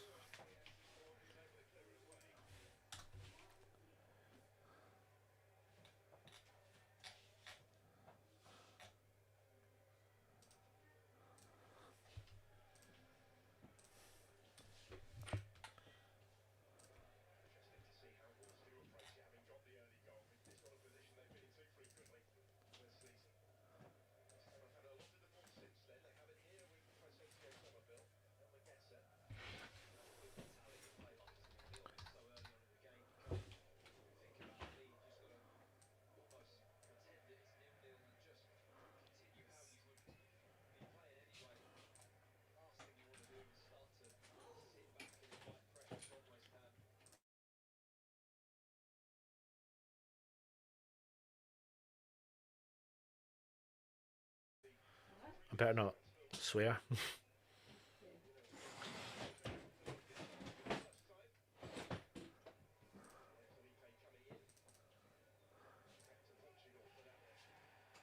West Ham regain possession? No.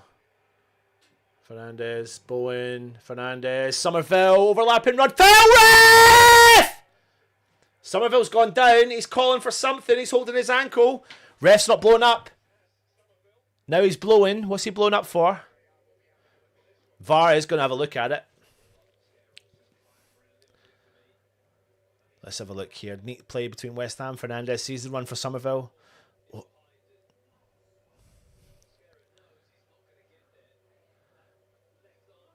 I tell you what, right? This is where I'm at with that.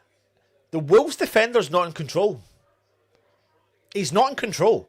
I'm not just clutching at straws. Again, I'd like to know the rules, but if the Wolves defender's not in control of his fault, or in control at all when he takes our player out, surely that's a foul. He's got no control over himself at all.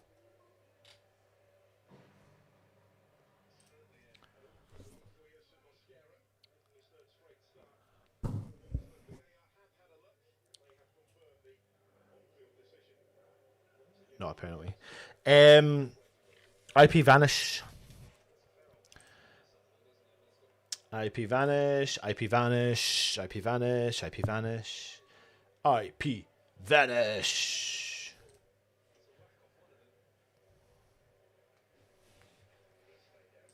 Somerville is still down. There's this Wolves player down as well.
Everyone's saying just waiting to see what's happening here. I don't know if Wolves are going to have to make a substitution or not, but it doesn't look like it.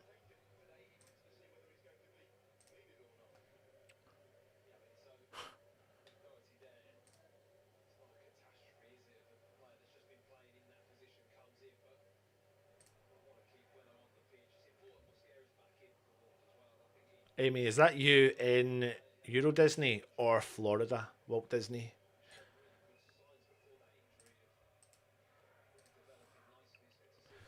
We've got a throw into West Ham.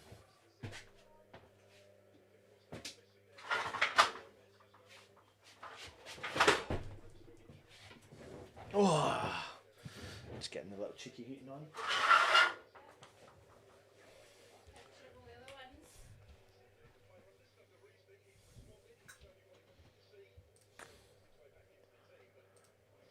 Wolves have got the ball through their defence.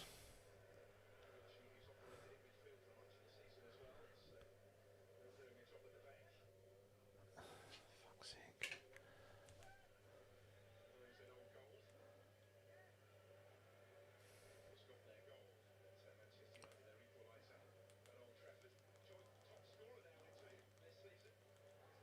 As Wolves come on the attack.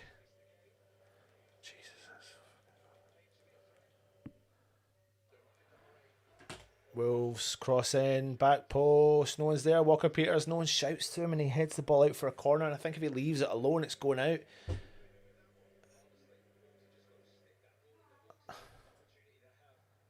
And that's what, you know, if I'm Wolves, man, I'm putting that ball right into that box, right into the mix of West Ham non-stop. On top of those two centre-halves, That's what I'd be doing. Here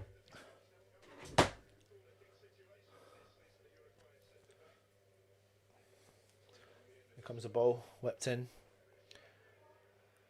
Cleared from 𝗪𝗏𝗀𝗄𝗧.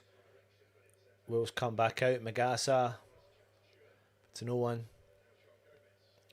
Gomez plays the ball back to Sa for Wolves.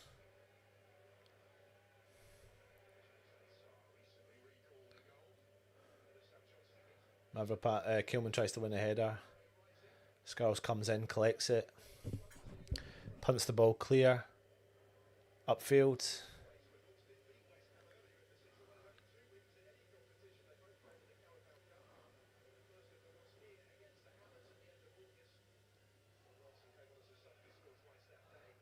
Well regained there from 𝗪𝗏𝗀𝗃. Plays the ball to Potts. Potts boots off. Skulls does really well. Skips by one of their players. Plays the ball out wide left to 𝗪𝗏𝗀. Skulls made overlapping run. 𝗪𝗏𝗀 holds on to it. Is marked by two men. Skipped by one of them. Tries to cross it in. It does stay in play. But Wolves player comes out and the keeper comes out and collects it.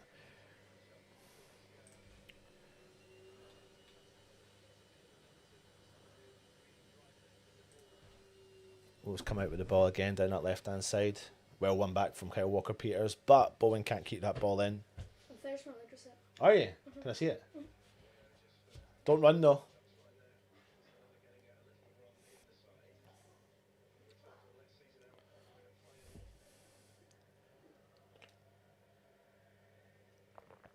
Wolves playing it back, but Fernandez plays the ball into Wilson. Wilson sprays the ball over to Bowen. Heavy touch from Bowen. Fernandez recycles. Potts wins it back again for West Ham. Skarls drives. Plays the ball over to 𝗪𝗏𝗀𝗃 centrally. Nothing on. Plays it back to Skarls deep in the Wolves half. Ball forward to 𝗪𝗏𝗀. Hold on a second, Freddie. Skarls. 𝗪𝗏𝗀. 𝗪𝗏𝗀 in the West Ham in the Wolves half. Plays the ball out to 𝗪𝗏𝗀𝗃. 𝗪𝗏𝗀𝗃 over to the right hand side to Walker-Peters deep in the Wolves half. Walker-Peters back to 𝗪𝗏𝗀𝗃. He goes early, up and over, cross in. Oh, keeper spills it! And he picks it up. Let's see it. No, don't hold it. I want to show everyone. Do you want to see what Freddie's just built? What's it called? Japanese red maple tree. Japanese red maple tree Lego. Japanese red maple tree Lego. Well done, son. Thanks. Hopefully Joey won't go over that.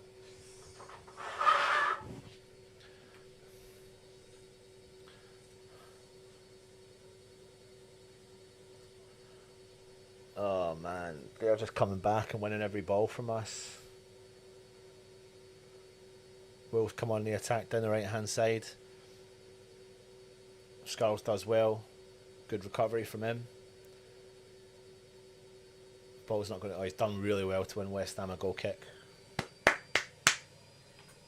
Well done, Skulls.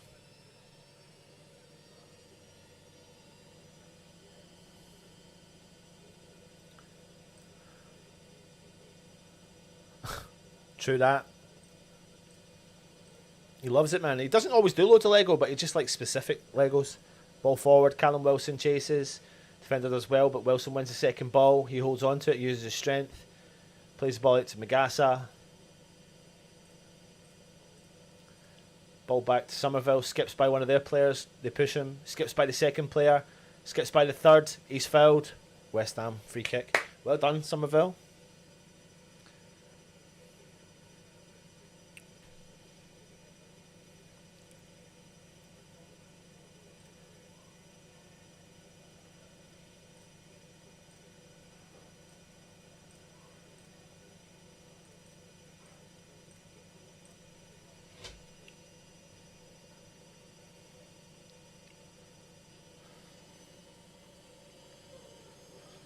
Free kick West Ham. Skarls and Freddie Potts over the top of it. About 40 yards out on the left hand side.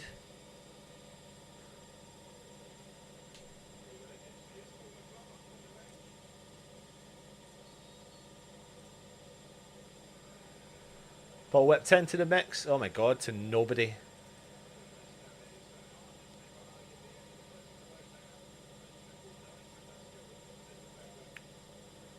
To nobody.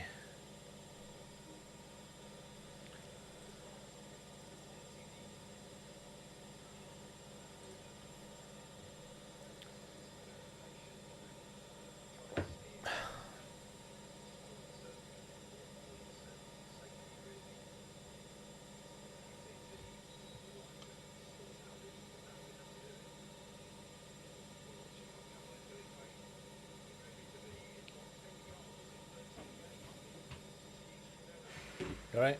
Yeah. Kyle Walker-Peters is down.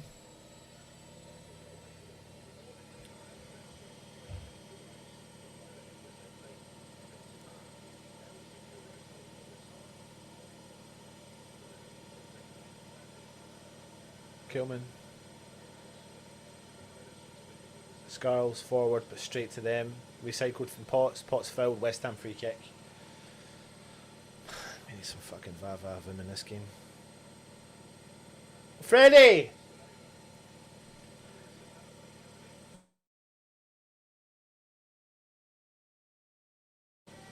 Walker-Peters plays the ball over to Mayasa. Is she? Yeah. Everyone in the chat. Oh, Bowen comes through, but it's cleared from Wolves. Look, where is it? Highlight of the day is Freddie's Lego tree. Nice work, Freddie. That's funky Lego. There you go.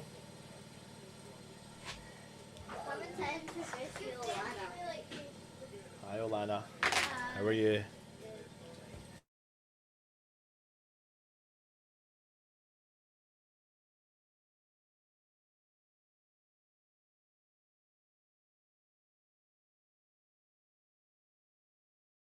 So, West Ham trying to regain possession again.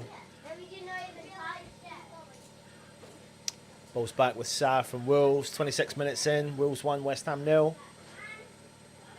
Referee blows up a free kick against Potts. Wolves free kick. Ball forward from Wolves. He keeps it in. It goes out. West Ham goal kick.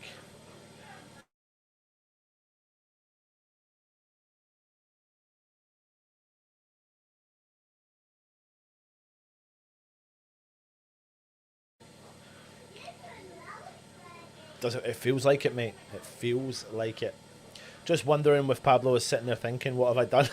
I think that, listen, I'm not taking anything away, right? But Pablo is not sitting there thinking, what have I done? Because Pablo's just signed a 4-year contract in the Premier League of the top division. Potts bunts the ball forward for Wilson to chase. But the keeper comes out, collects. He's going to pick it up. Mandy, who does not look on point right now. Good question. Jonathan, you got you guys in the TV up the hammers. Thank you very much, mate. Thank you very much. Hope you appreciate all the stuff. Listen, I really do hope you enjoy the watch-alongs that we do. Ball forward from Wolves, down the left-hand side. Hwang's dropped in, but he's come out with it. I don't know how he's come out with it. Walker-Peters does tackle. Ball goes out for a Wolves throw-in, but I just don't know how he comes out with it sometimes. He looks leggy as well. He's gone through a few players. Yeah, he's gone past a few players. Ball forward from Wolves. Mayasa recycles. Potts can't get a hold of it. No one can really get a hold of it. But then bang, look, Hwang's got the... It's not Hwang, it's Bueno. Down the left-hand side for Wolves. Ball into the cross. Fucking 𝗪𝗲𝗀𝗃. Oh, my God. Do not... He's blown to a fucking penalty. He's given Wolves a penalty.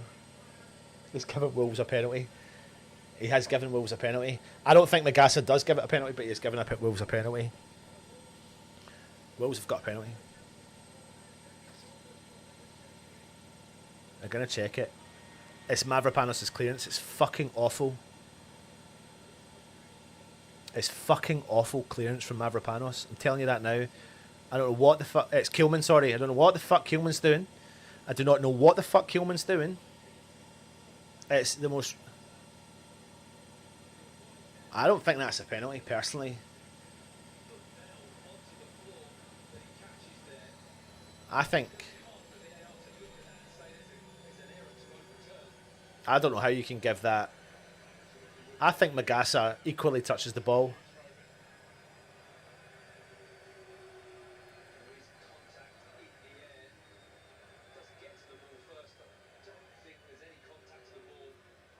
How can you tell?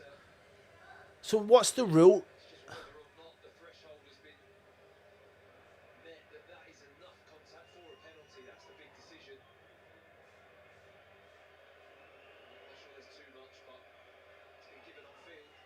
I think they will give it, by the way. I think they're going to give the penalty. I do. It's a terrible clearance from Kilman. Honestly, would rather put the kids on right now in defence. I think they're going to give this.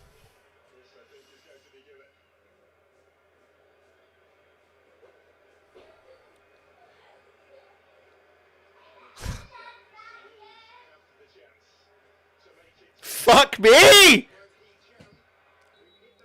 Here we go. Penalty. Wolves.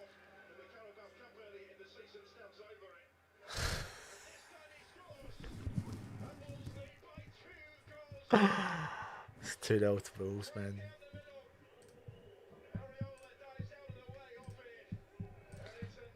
Oh my days, man. Oh my days. Honestly. They've not won a single game. Please let me remind you of something. They have not won a single game in the Premier League this season. They're beating West Ham 2-0 30 minutes into the game. And I could honestly say quite convincingly.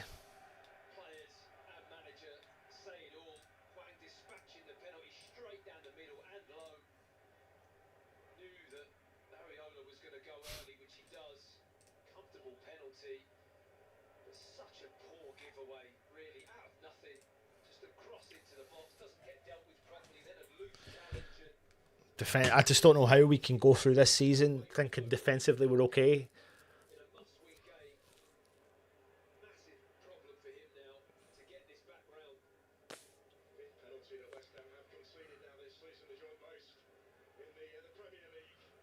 Hwang scores the goal, scores the penalty, but there's no one there in the middle of the park. Like, oh my God, we're awful tactically, we're awful.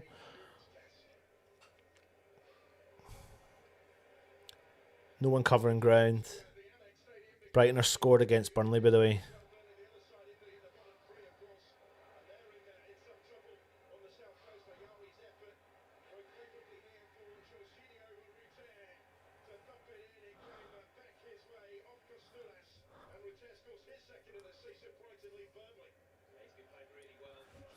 Fuck me, honestly.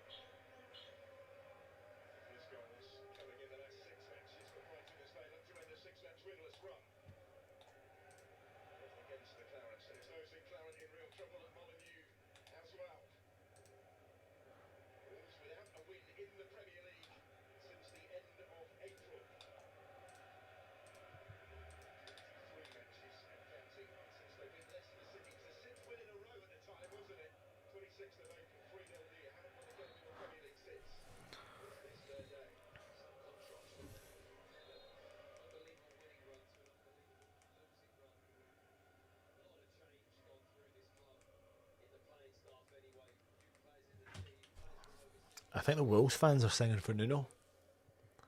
They are. They're singing Nuno Santo. He's one of our own. He's one of our own. He's one of our own. Nuno Santo. He's one of our own. Wolves have had 2 attempts compared to West Ham's none. 2 on target compared to West Ham's none. 2 in the back of the net compared to West Ham's none. You could not write it, mate. You could not write it.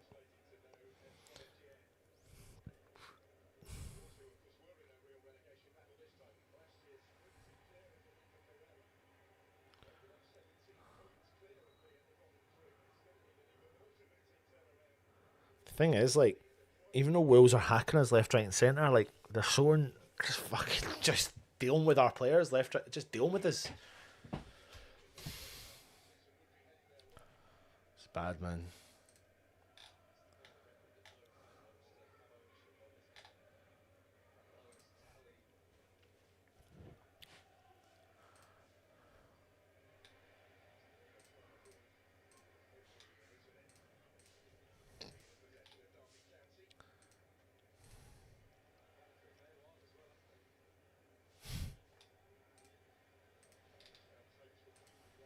Bowen plays the ball into the path of Wilson. Wilson, no one's there. He's been marked. Fernandez. Oh, fucking hell.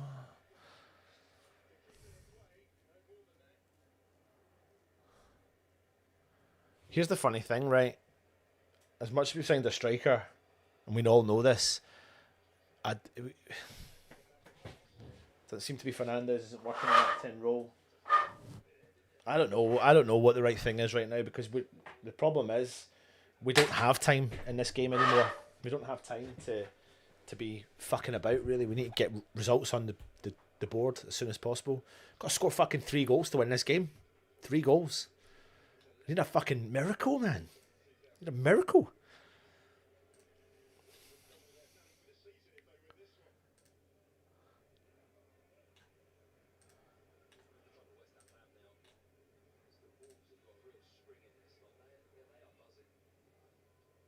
Scarles just tried to pass the ball to a West Ham player and just giving it straight to the Wolves players. Tilman recycles. Fernandez drops in.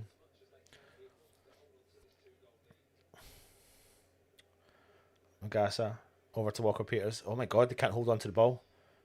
We cannot hold on to the ball. We're giving the ball away left, right and centre. Wolves are on the attack. Honestly, we're terrible at just regaining hold. Even like Magasa, he's not. No one's on point. No one's on fire. Not a single West Ham player here's got anything about them. Scarles has been skipped round, no problem at all. Crossed in from Tilman out. Wolves corner. Fuck's sake. There's no belief in this club. There is no belief. It feels like that, Fremer. Not from the fans, not from the owners, no belief.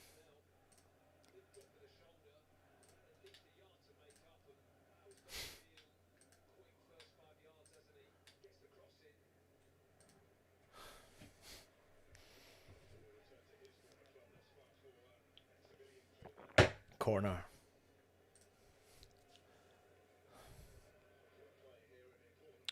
Wolves. Ball whipped in. Tilman heads away. Guess what? Wolves got it from the edge of the box. Cross it in, back post. Fucking hell. Areola has actually saved it.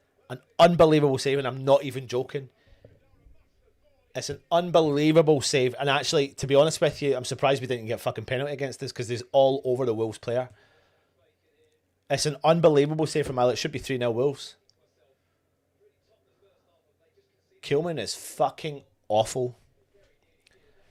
Tilman is fucking awful. It's an unbelievable save from Areola. We cannot deal with set pieces. We cannot deal with balls into the box. Defensively, we are shocking.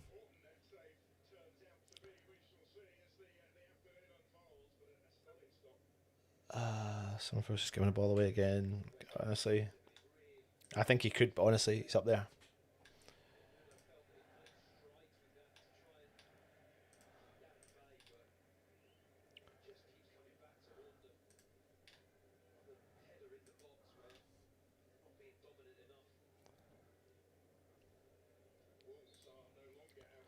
Mandy, I'm terrible, man. I'm terrible for shouting myself. I need to stop swearing. I know. I don't want to read this stat that I think.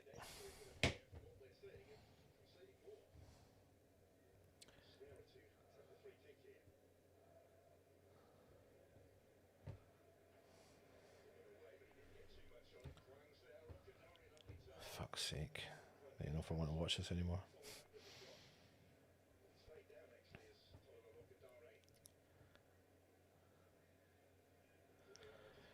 So do you know how Wolves conceded 40 goals this season? Guess who else has conceded 40 goals this season? West Ham. Never there's a fucking sign. Ever there's been more of a sign.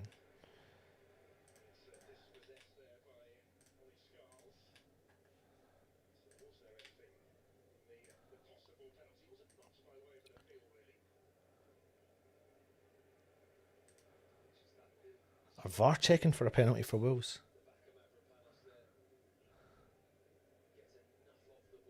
Yeah, it's not a penalty.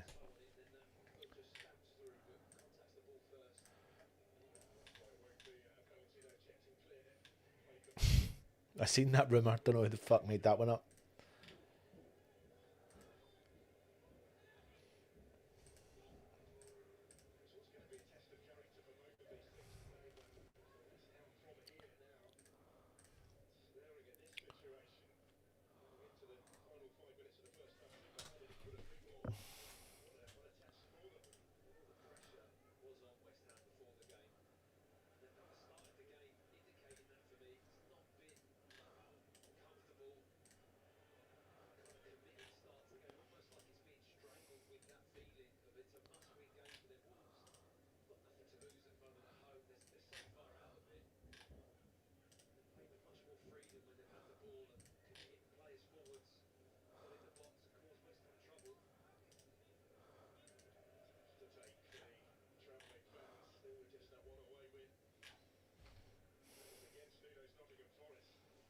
You can't even recycle the ball at all.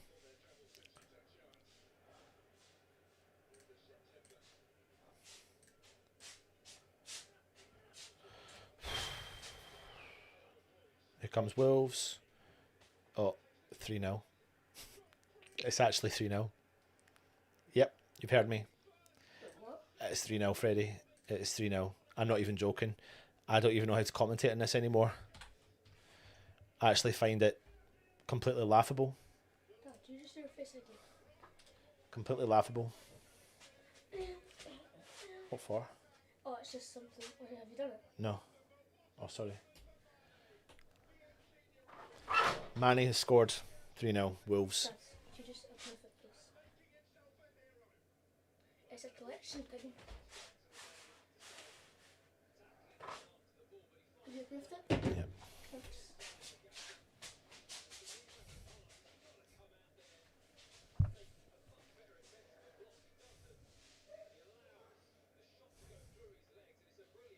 Just for your reference, right? The team have not won in 19 Premier League games this season. Wolves have not won a single fucking game, right? Wolves have looked quite not that great all season. They are destroying West Ham 3-0. They are destroying West Ham 3-0.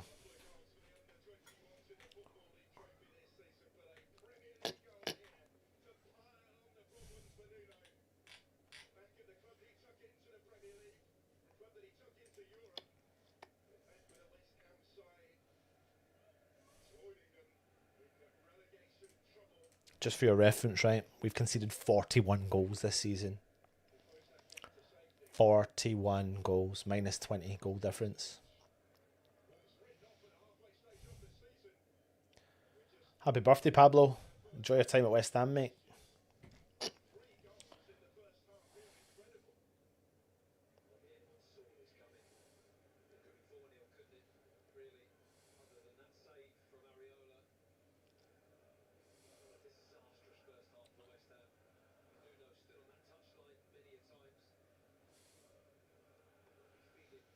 Can't be fucked. I can't be bothered. I cannot be bothered. Why am I giving up all my life for this shit?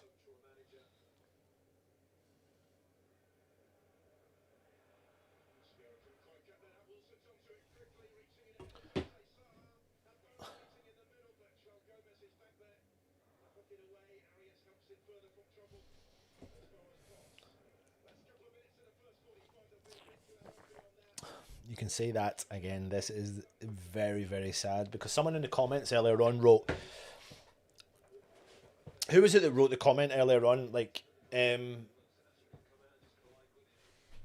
was it that wrote the comment about fans aren't feeling it, clubs not feeling it, owners aren't feeling it, nothing's right. Nothing is right.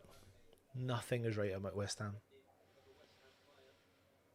Our team cannot get up for this. It's wild. We don't survive, by the way. We can't survive.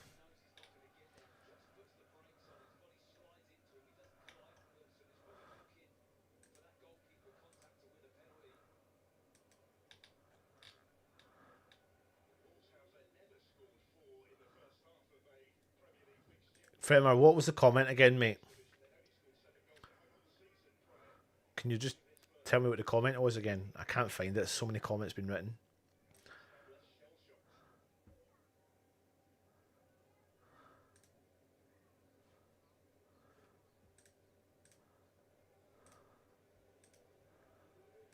I don't even want to watch the game.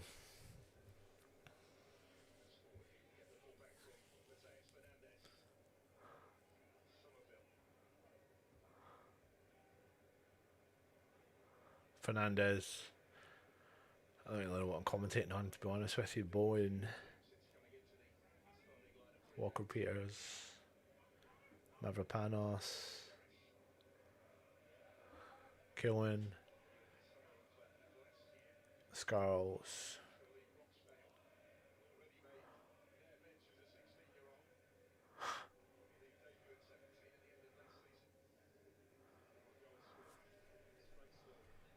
Seven minutes of added time in this first half, man.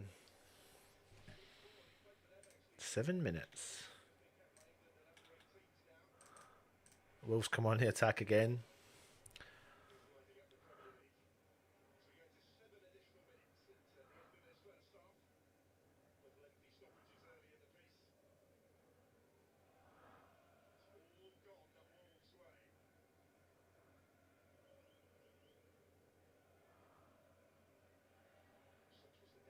Can't believe how far we've fallen.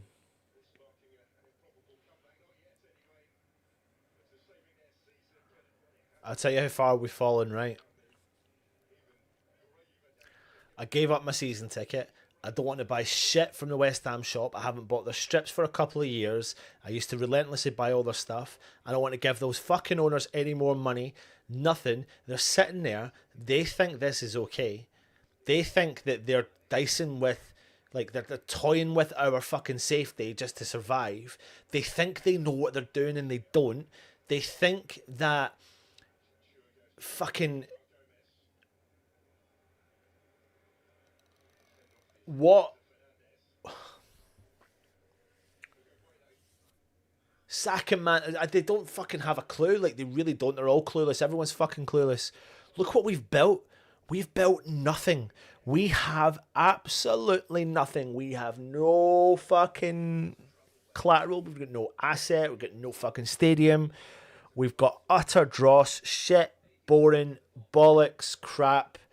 An owner that wants to get involved all the time. Our managers that are clueless, trying to take risks, trying to take gambles. You progress forward, you take fucking 2 steps forward, 25 million steps back. It's utterly pointless, man. It's fucking bollocks. We are shit. We are crap. We are rubbish. We can't hold on to the ball. We can't see when we've got a fucking 𝗪𝗲𝗀𝗃𝗃. Oh my god. We can't, like...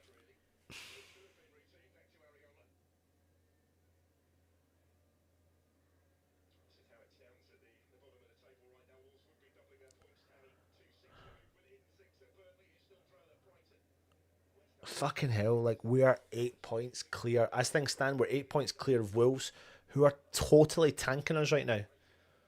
Totally fucking tanking us.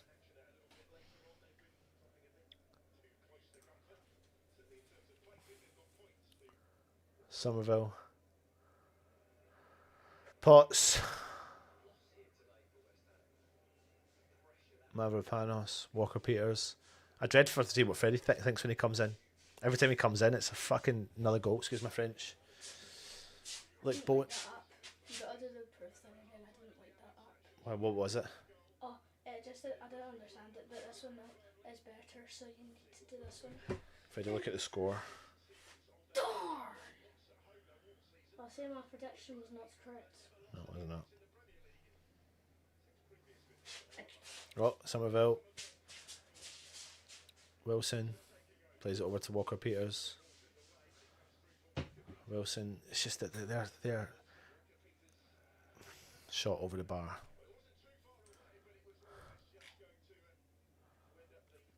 Got to love the West Ham way. You can say that again, mate.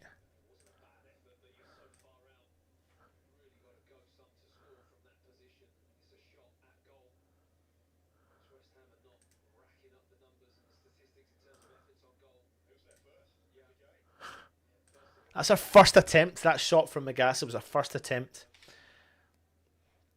in the game.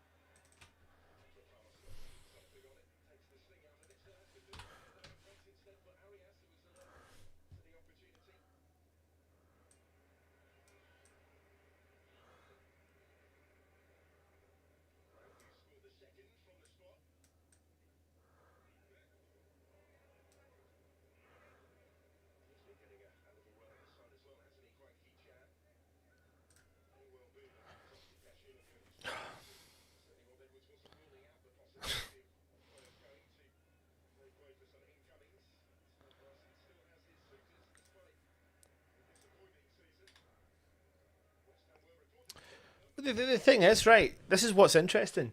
We should be building a statue for Bowen, but not now. We should have been talking about this because we should be progressing as a club. What we've done is we fucking went all the way back down the way. Wolves are on the fucking attack again. Honestly, I can't. I'm just done. I'm fucking done, man.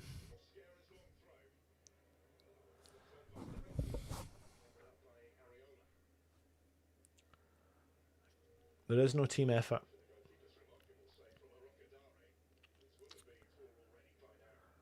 This is the interesting thing, right? You're looking at Fulham, Fernandez. Wolves are just winning everything today. Absolutely everything.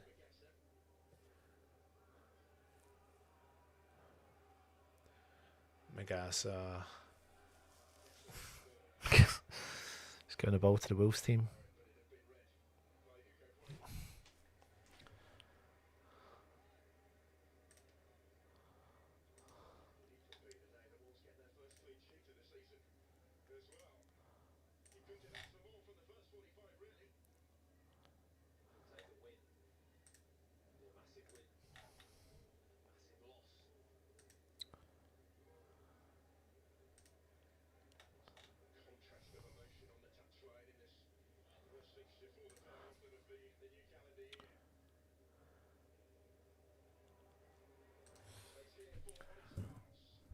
Honestly, we can't even get like a simple cross in. And that's half time. Yep. You have seen it right. You have seen it right. West Ham are currently getting beat 3-0 at half time against Wolves. I'll be back for the second half. And I don't know why, but I will be. I'll see you on the other side.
Honestly, think I give up, to be honest with you, because we're making 2 substitutions. And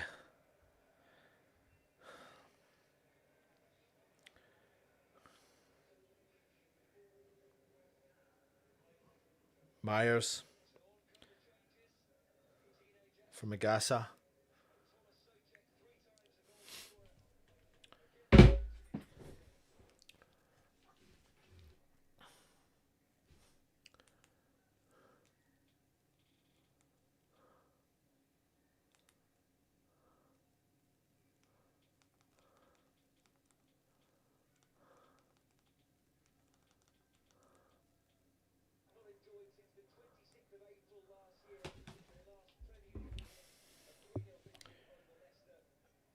And Thomas Souček, 30 pots.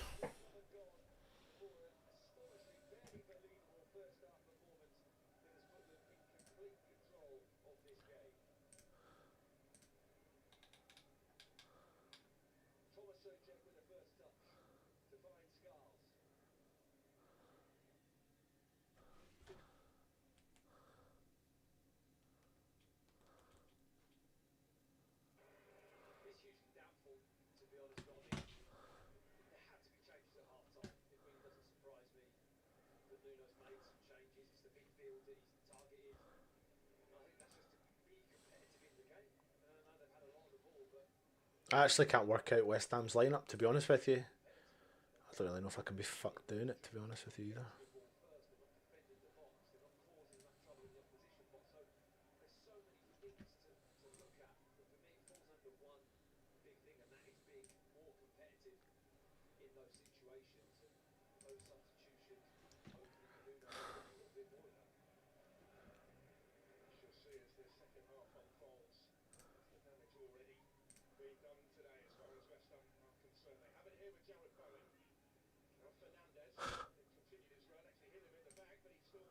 Is this it?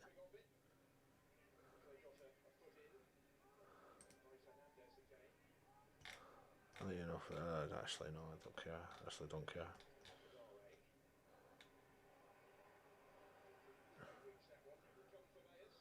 Scarles is playing more further forward, isn't he?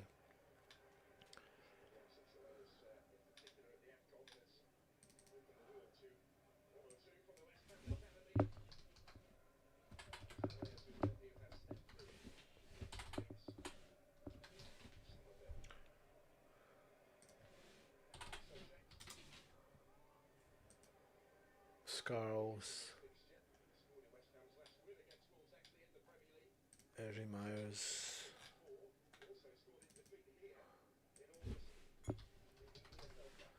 I don't know what number Eri Myers is. What number is he?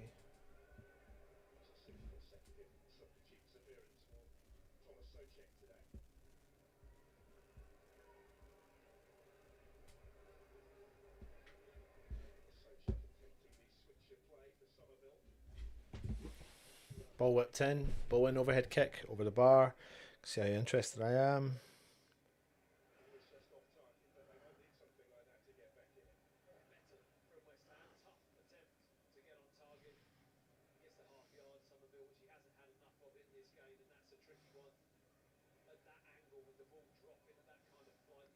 What number is Myers?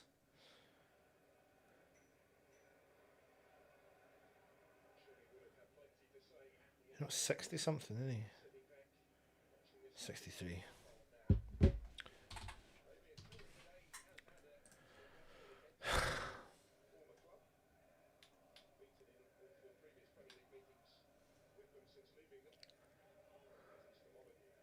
Gilman. Panos.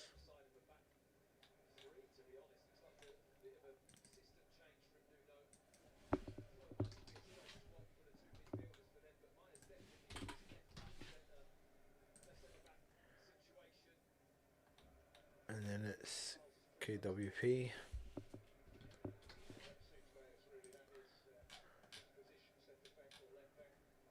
Who's playing in the kind of wing back role.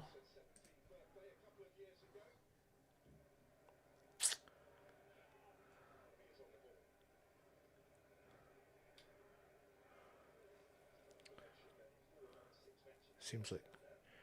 I fucking know.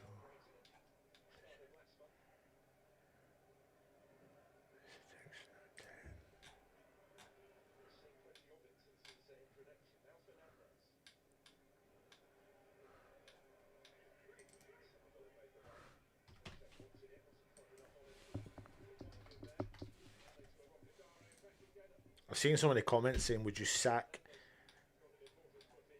him? So there you go. Would you sack Nuno?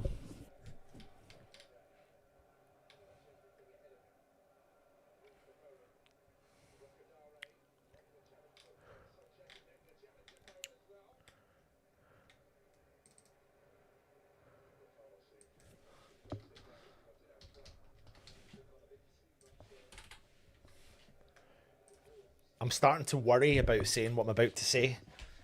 I am starting to worry about what I'm about to say, but I do feel like he has no idea. Do you know?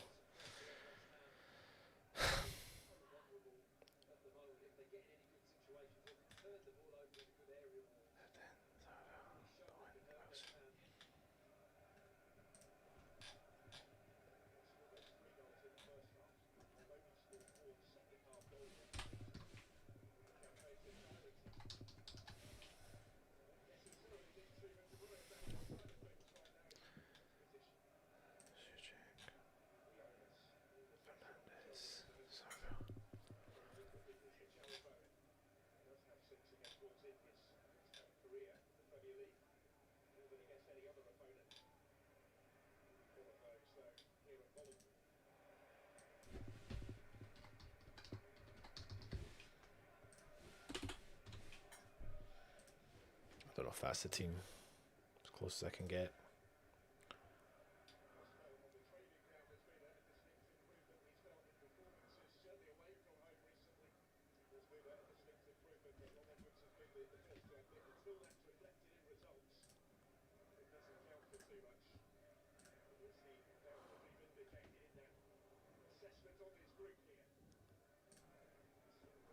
Question is though, like, I'll be honest with you, if West Ham were to sack Nuno, I don't think any manager saves West Ham, to be honest with you. Not with this squad. I don't think signing 2 players, strikers, is good enough either.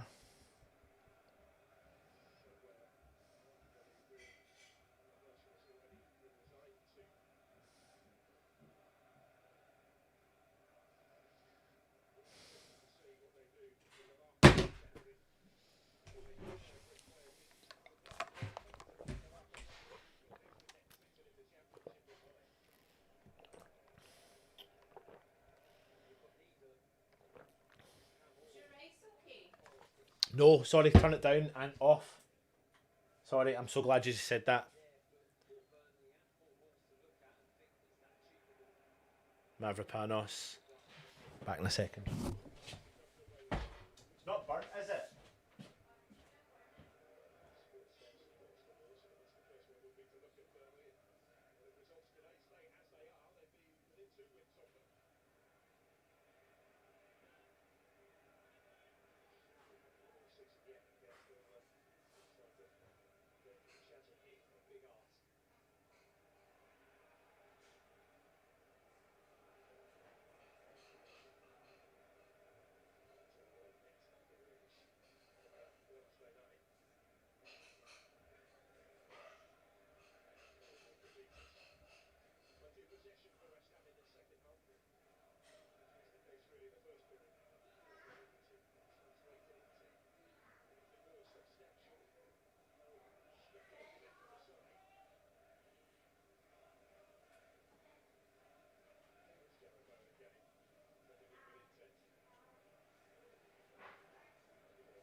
Oh.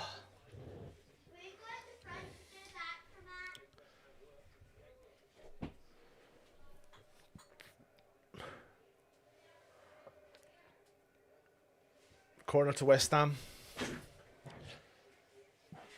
Ball whips in. cleared from Wolves. Sorry, I know, but it's becoming worse and worse, to be honest with you. Souček wins the header. Sa comes out and collects. There's just clearly, there's nothing. There is nothing to report on. There's nothing positive. Not a single ounce of positivity. We've got 87% possession in this second half so far. We've done absolutely nothing with it. Nothing. Nothing. The reason why I had to leave was because I burnt the rice. I forgot I left it on the pan. I burned the rice.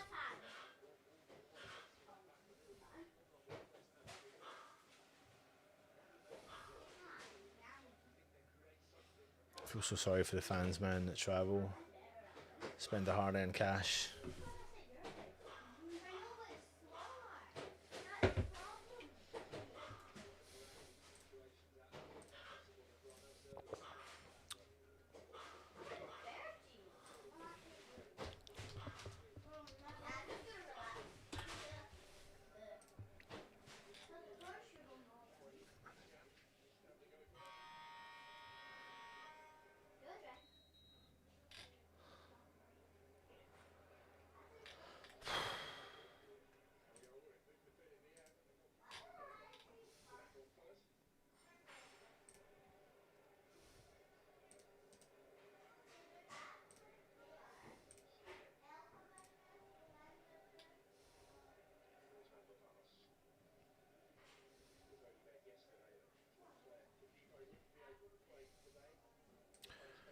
I don't know if any of you know, but there was a very well-known West Ham fan called Andy Tilman, who unfortunately passed away over the past couple of days. He's very popular amongst the West Ham fan base. He was loved by a lot of West Ham fans, and unfortunately he did pass away. And his family are devastated. He's got 3 daughters, Jennifer, Hannah and Amy. And he's got his grandson Walter, who he'll be sadly missed. He was good friends with a lot of West Ham fans that I know. I believe he looked at the channel sometimes. So rest in peace to Andy Tilman. I think his family, some of his daughters live abroad, so there is an option to try and raise funds for Andy Tilman and his family. I'm going to put the link into the GoFundMe. Then you're more than welcome if you can to click that, and that will help his family for funeral costs, and potentially to bring his daughters back to the country to say one last goodbye to their dad. So rest in peace to you, Andy Tilman.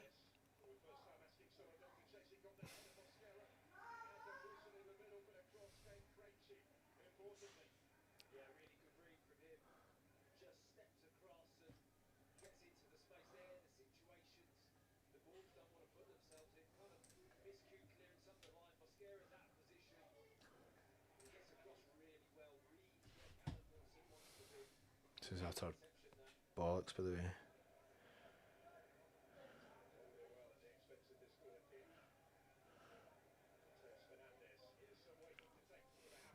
Corner to West Ham. Ball whipped in. Scarles recycles. Walker Peters sprays the ball over, straight to the Wolves players. Scarles wins it back. Fernandez has got time and space outside of his right foot. Somerville on the edge of the box. Too many touches. 𝗪𝗲𝗀𝗃𝗏 smash the ball into Rose.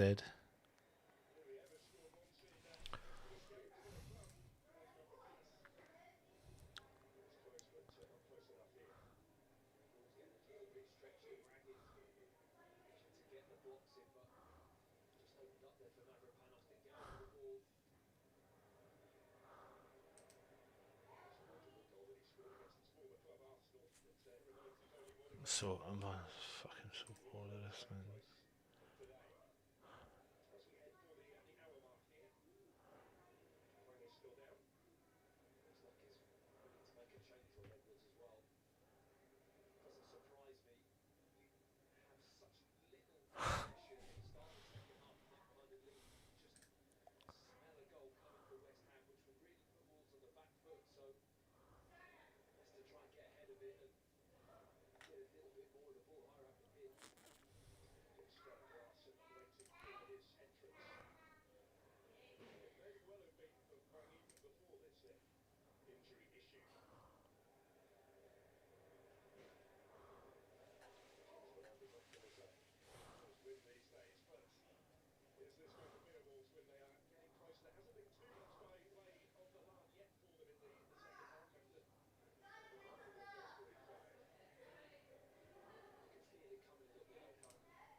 Wolves are making a substitution.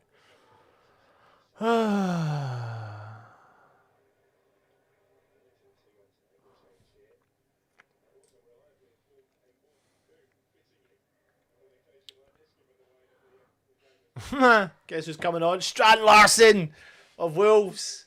Off the bench.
Boom. Right, let's see what happens for West Ham. Let's see what we can do with 30 minutes to go. Let's see if we can do anything. Bowen. Somerville goes down. It's not, it's Walker-Peters, sorry. Goes down in the box. West Ham calling for a penalty, but it's not going to happen because even the West Ham team don't believe it's a penalty.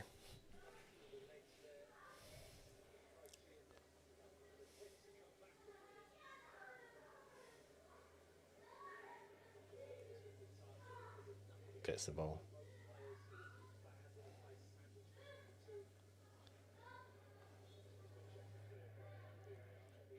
Bowen, Walker-Peters, Bowen, Fernandez, into 𝗪𝗃𝗃𝗃. 𝗪𝗃𝗃𝗃 forward to nobody.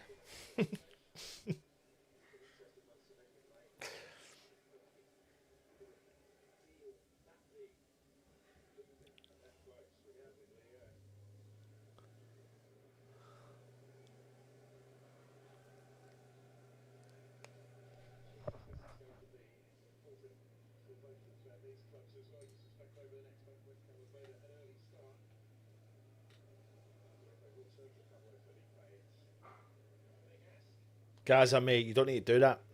Appreciate that, but you don't need to do that. Thank you very much for the kind words. Wolves come on the attack.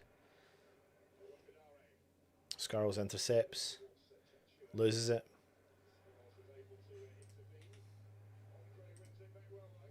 Oh my god. Oh my god. Shot from distance. It's a good save from Areola.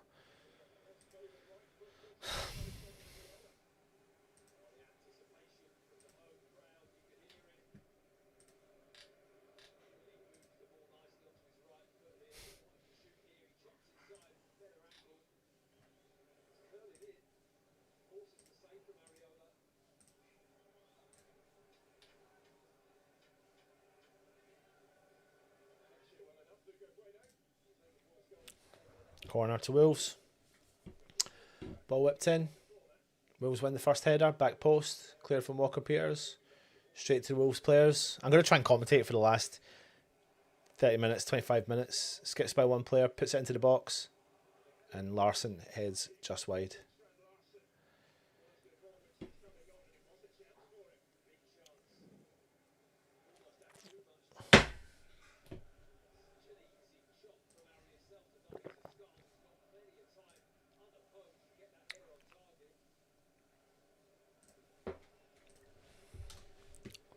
Bollocks.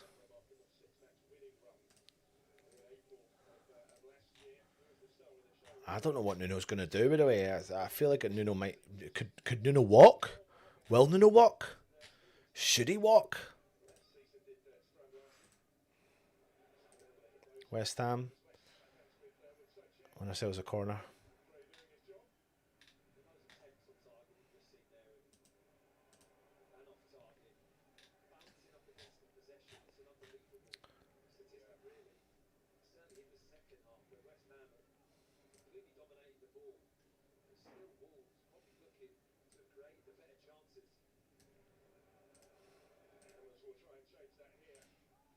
Can't even beat the first man.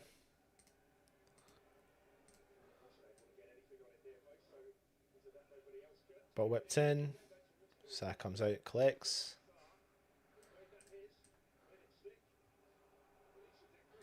Oh my god.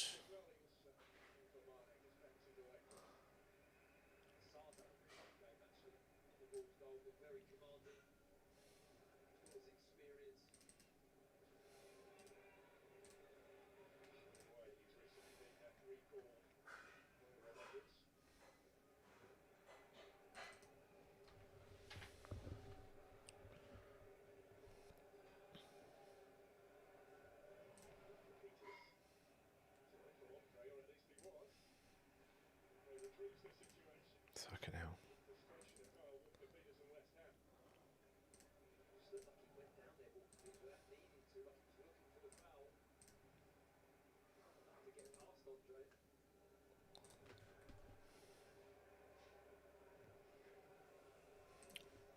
Wolves come out on top with the ball.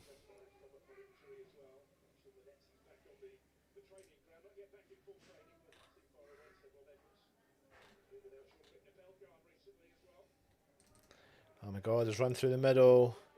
ภิrappanos has done enough. Areola.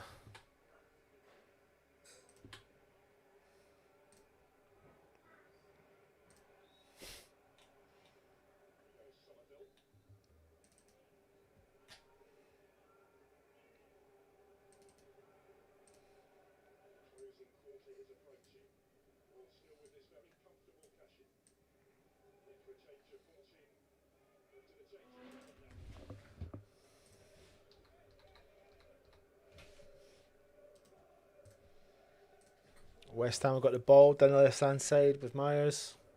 Plays ball to Scarles, back to Myers.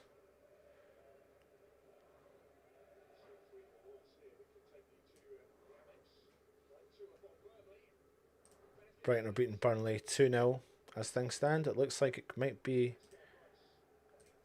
Oh no, it's not.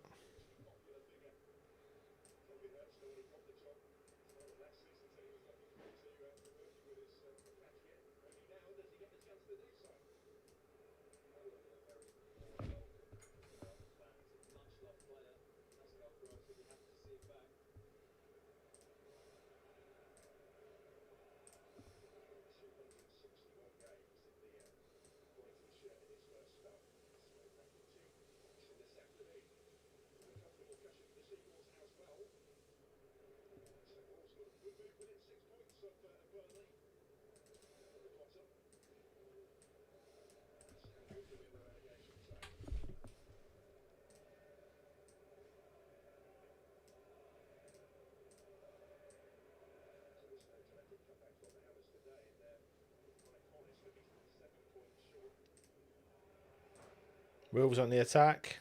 Blocked from Walker-Peters.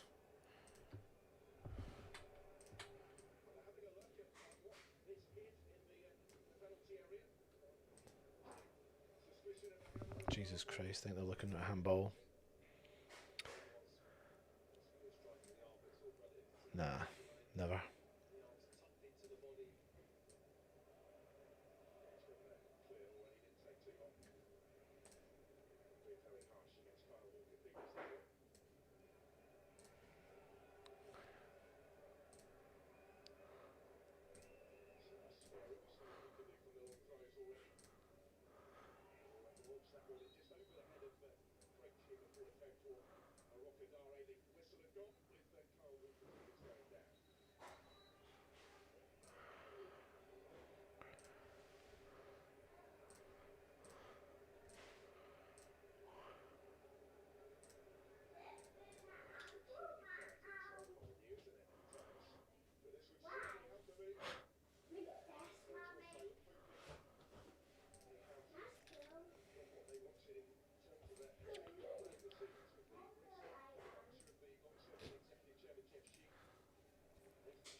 20 minutes to go. Scarles, Myers.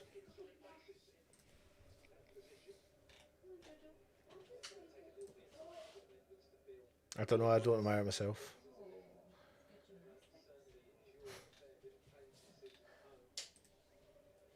Cheers, mate. You fanny. Probably.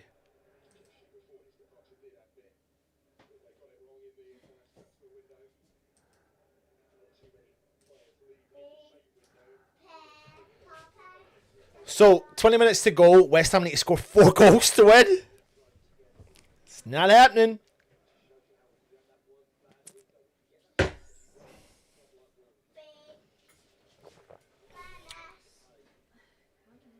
They're just first at every ball, Wolves are right now. And the thing is, though, like, they're first at every ball. And even though there's a foul now against West Ham, it kind of doesn't matter because they just want it more, don't they?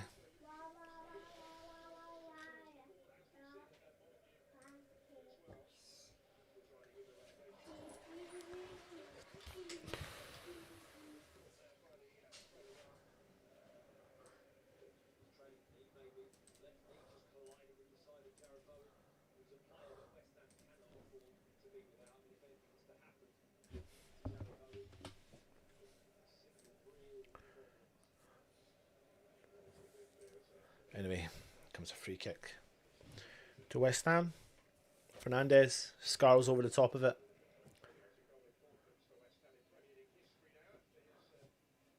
Imagine we did turn this round and get a victory. Imagine. Fernandez on the edge of the box. Back post. Sa comes out, punches it clear. Myers chips it in, back post. Wilson. They're first to it again for a clearance.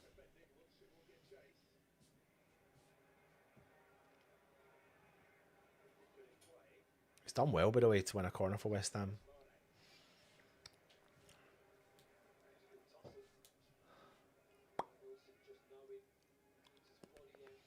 Mary, can you just flick that light on for me? Thank you. Oh, you can see me. Whipped in. Right on top of the keeper who clears. God, they've had so much time to run out from their box.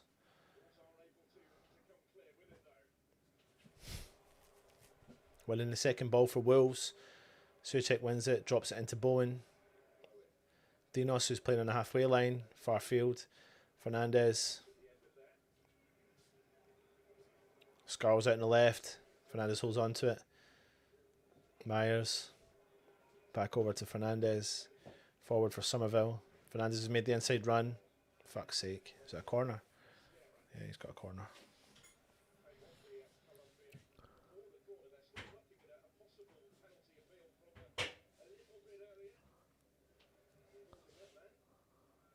What are you looking at? Penalty. I mean, he does bring Souček down the way that we conceded the penalty the other day. Not even looking at the ball.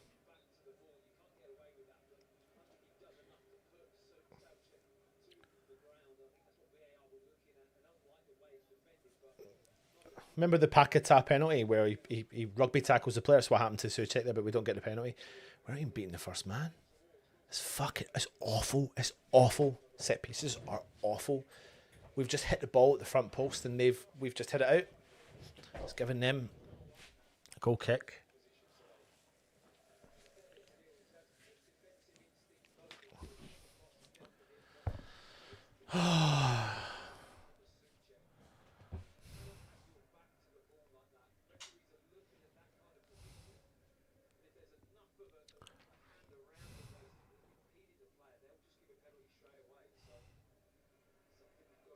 Can't help but feel that Nuno's going, by the way. He's giving me weird vibes. He's giving me some vibes. He's giving me vibes he's going to walk.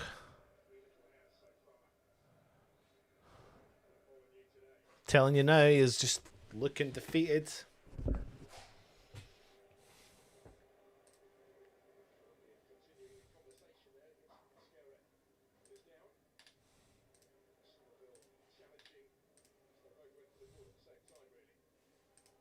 I know. It is, mate.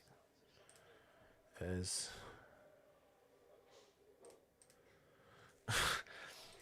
I love that. We've put them into a false sense of hope. 15 minutes to go. And we're going to win 4-3. Gonna win 4-3. We're gonna win 4-3.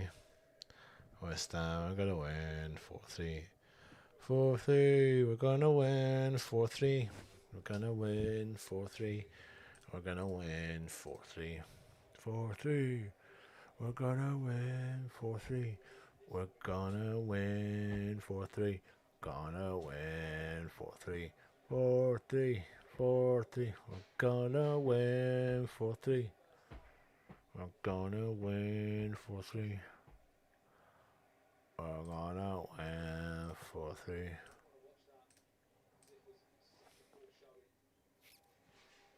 West Ham are on the attack down the left hand side with Scarles. Gives it straight to the Wolves player.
Ball whipped in from Wolves.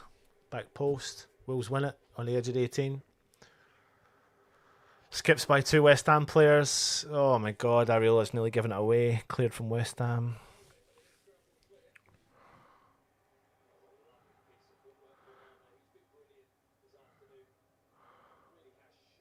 Oh my god. Wolves are destroying us right now down that right hand side. Oh my god.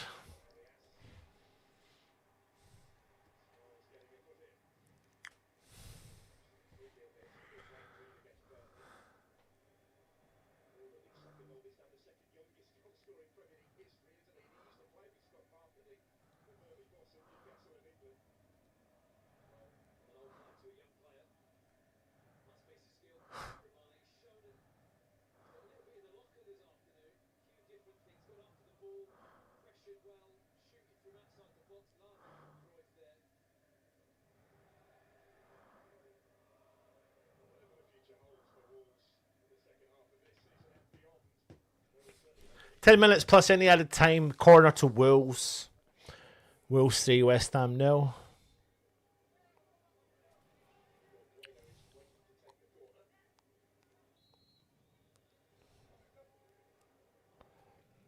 Ball whipped in. West Ham win it. Wolves corner again.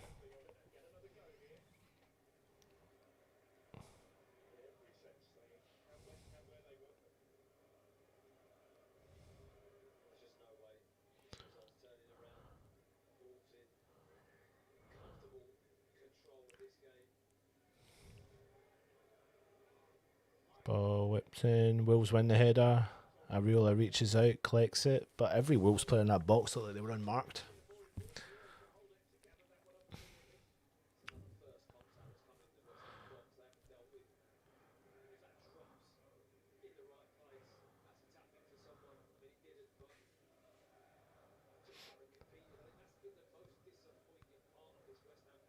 Ball whipped over to right hand side.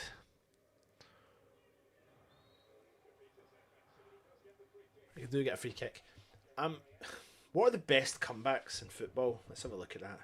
I remember West Ham played Wimbledon, and we were winning 3-0, and I think Wimbledon came back and beat us 4-3. Let me just have a look and see that. And scored really late goals. I don't know if I'm just making that up.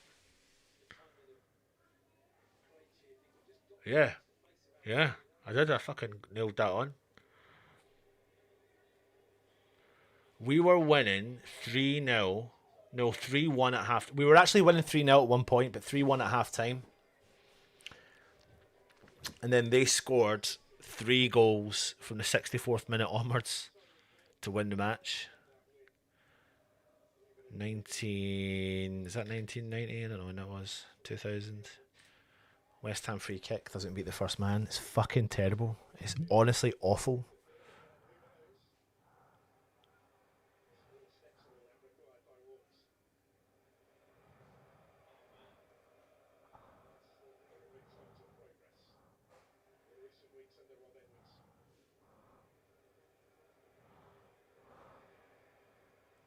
Wilson's kept the ball in. He's running to no man's land. Wolves throw in.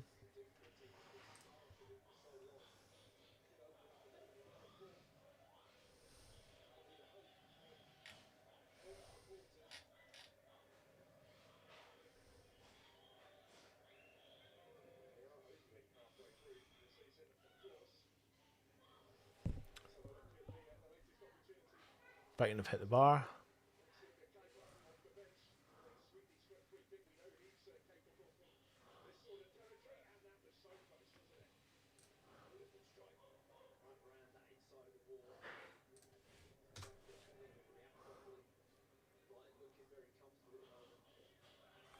Somerville.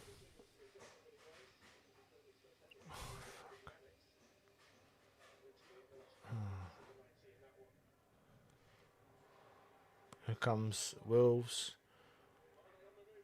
Oh, well done, Dinos, man. You moved fast there, didn't you?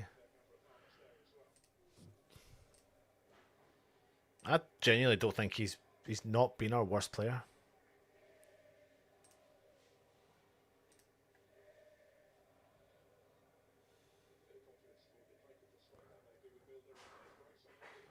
Ball switched over. Walker Peters, Myers, Souček.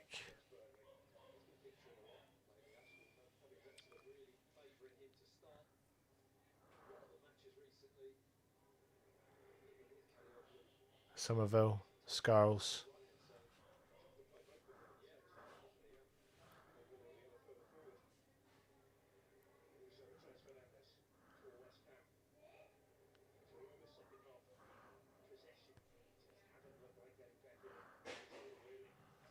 Souček. Scarles.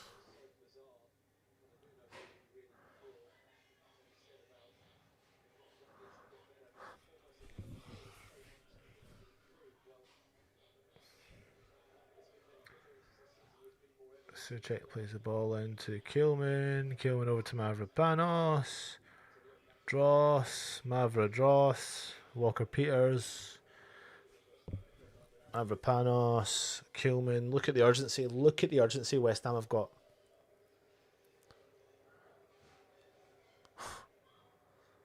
Somerville skips by 1. Skips by 2. He's fouled. Yellow card.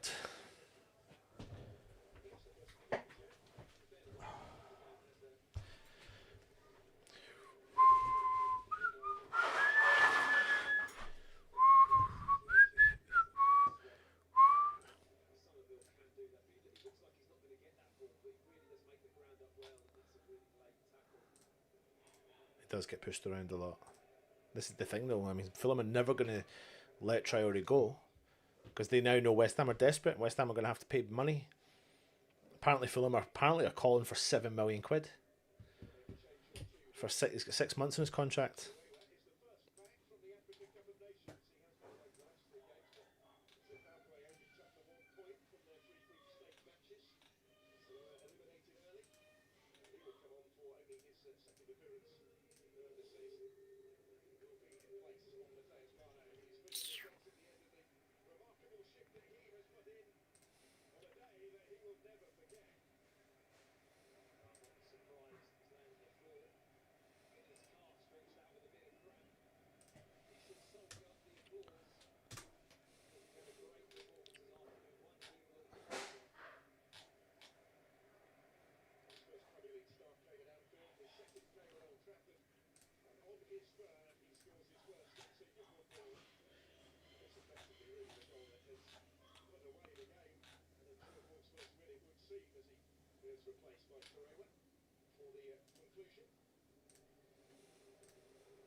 Free kick, West Ham.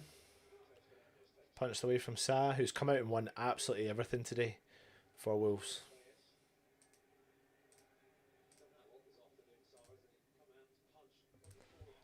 Ball whipped in from West Ham, back post. We win the header, back post. It's cleared from Wolves.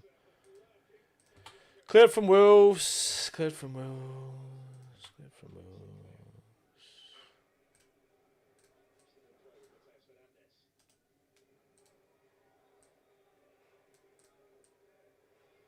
Ball whips in from West Ham. Sa again comes out, punches clear.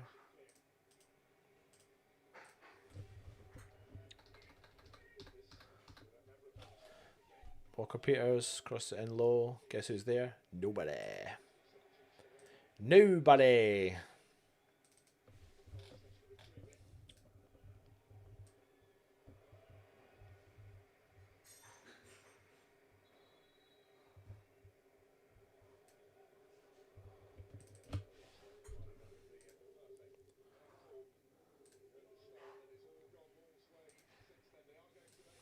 Another substitution for Wolves.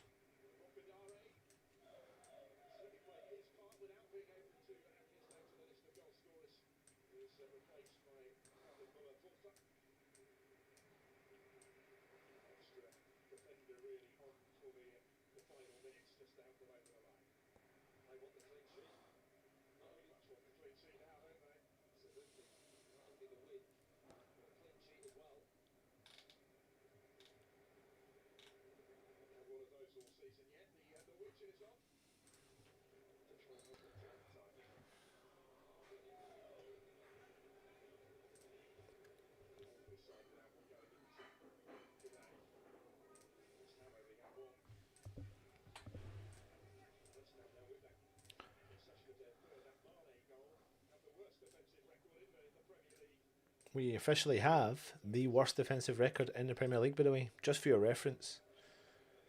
Just that you needed to know that.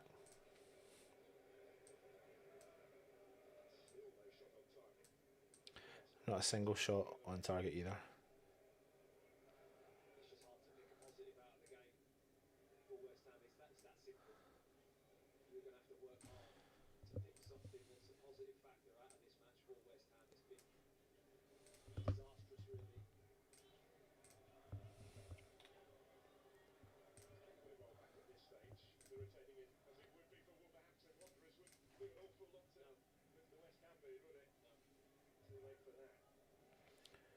To be honest with you guys, I know, mate, it's really tough to see any element of positivity in this game. It really is. I've never felt... I always felt like under Lopetegui, I was like, I've never felt so deflated in my life. I'm now saying it under Nuno. I don't think I've ever felt so fucking deflated in my life.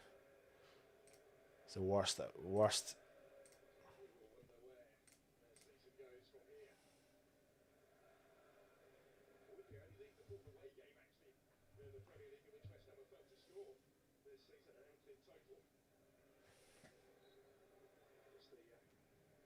I'm not saying about I'm just saying about Traore in general, but yeah, no, I completely agree with you. Like, we need defenders heavily.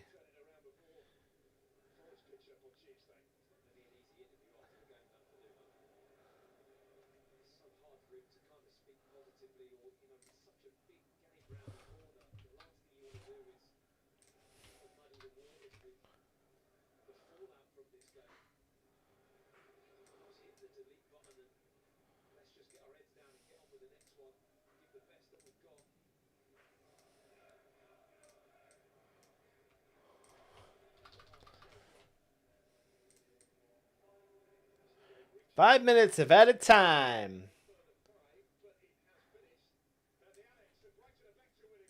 5 minutes of added time, people.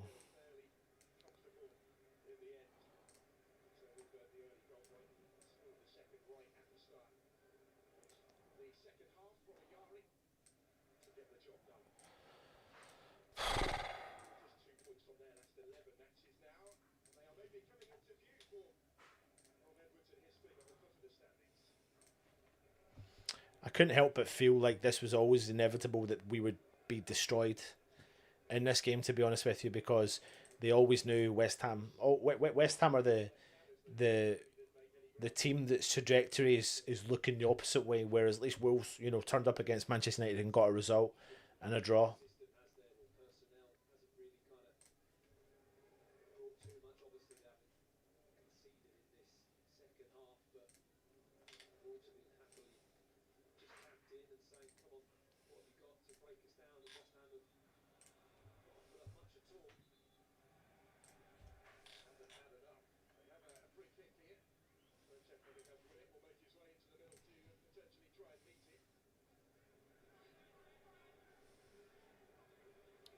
Free kick to West Ham.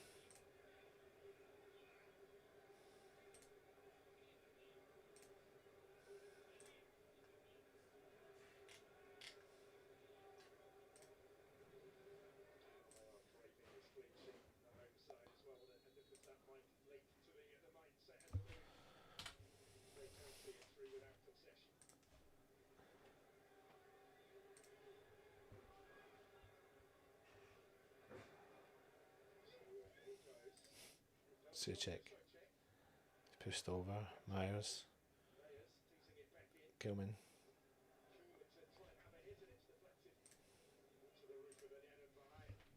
We'll be going live straight after the game. In actual fact, we're live over in the highlights review show. You can come on and get your opinion across if you want. I'll try my best to be motivated, even though I'm not going to.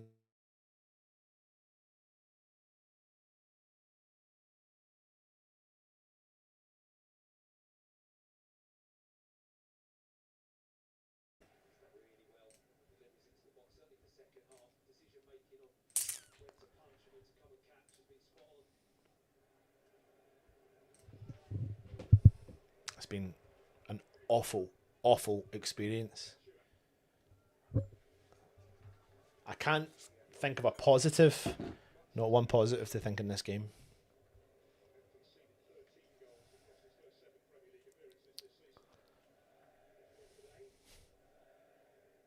Wolves fans are chanting now, going, way, way, every single pass.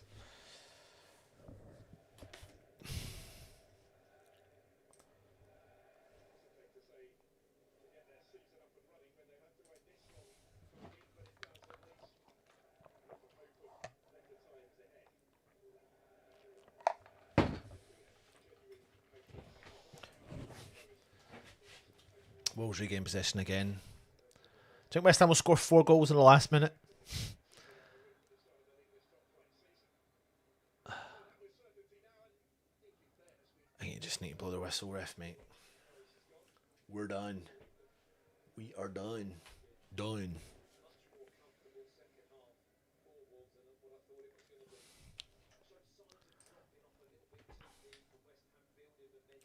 And it's interesting, I've just heard the commentators say it's been too comfortable second half for Wolves, but I couldn't agree anymore. Like, we've not looked like a team that's losing 3-0 at half time against relegation candidates. A team that was what were they, 11 points behind us? Is that where they were? What were they?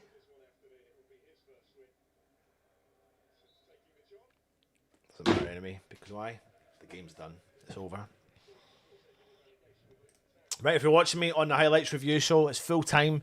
Come across and join me on the highlights review show that's live right now. Come and get your opinion. Come on, you irons. Thanks for watching. Sorry for being a pain in the ass, but do you blame me, really?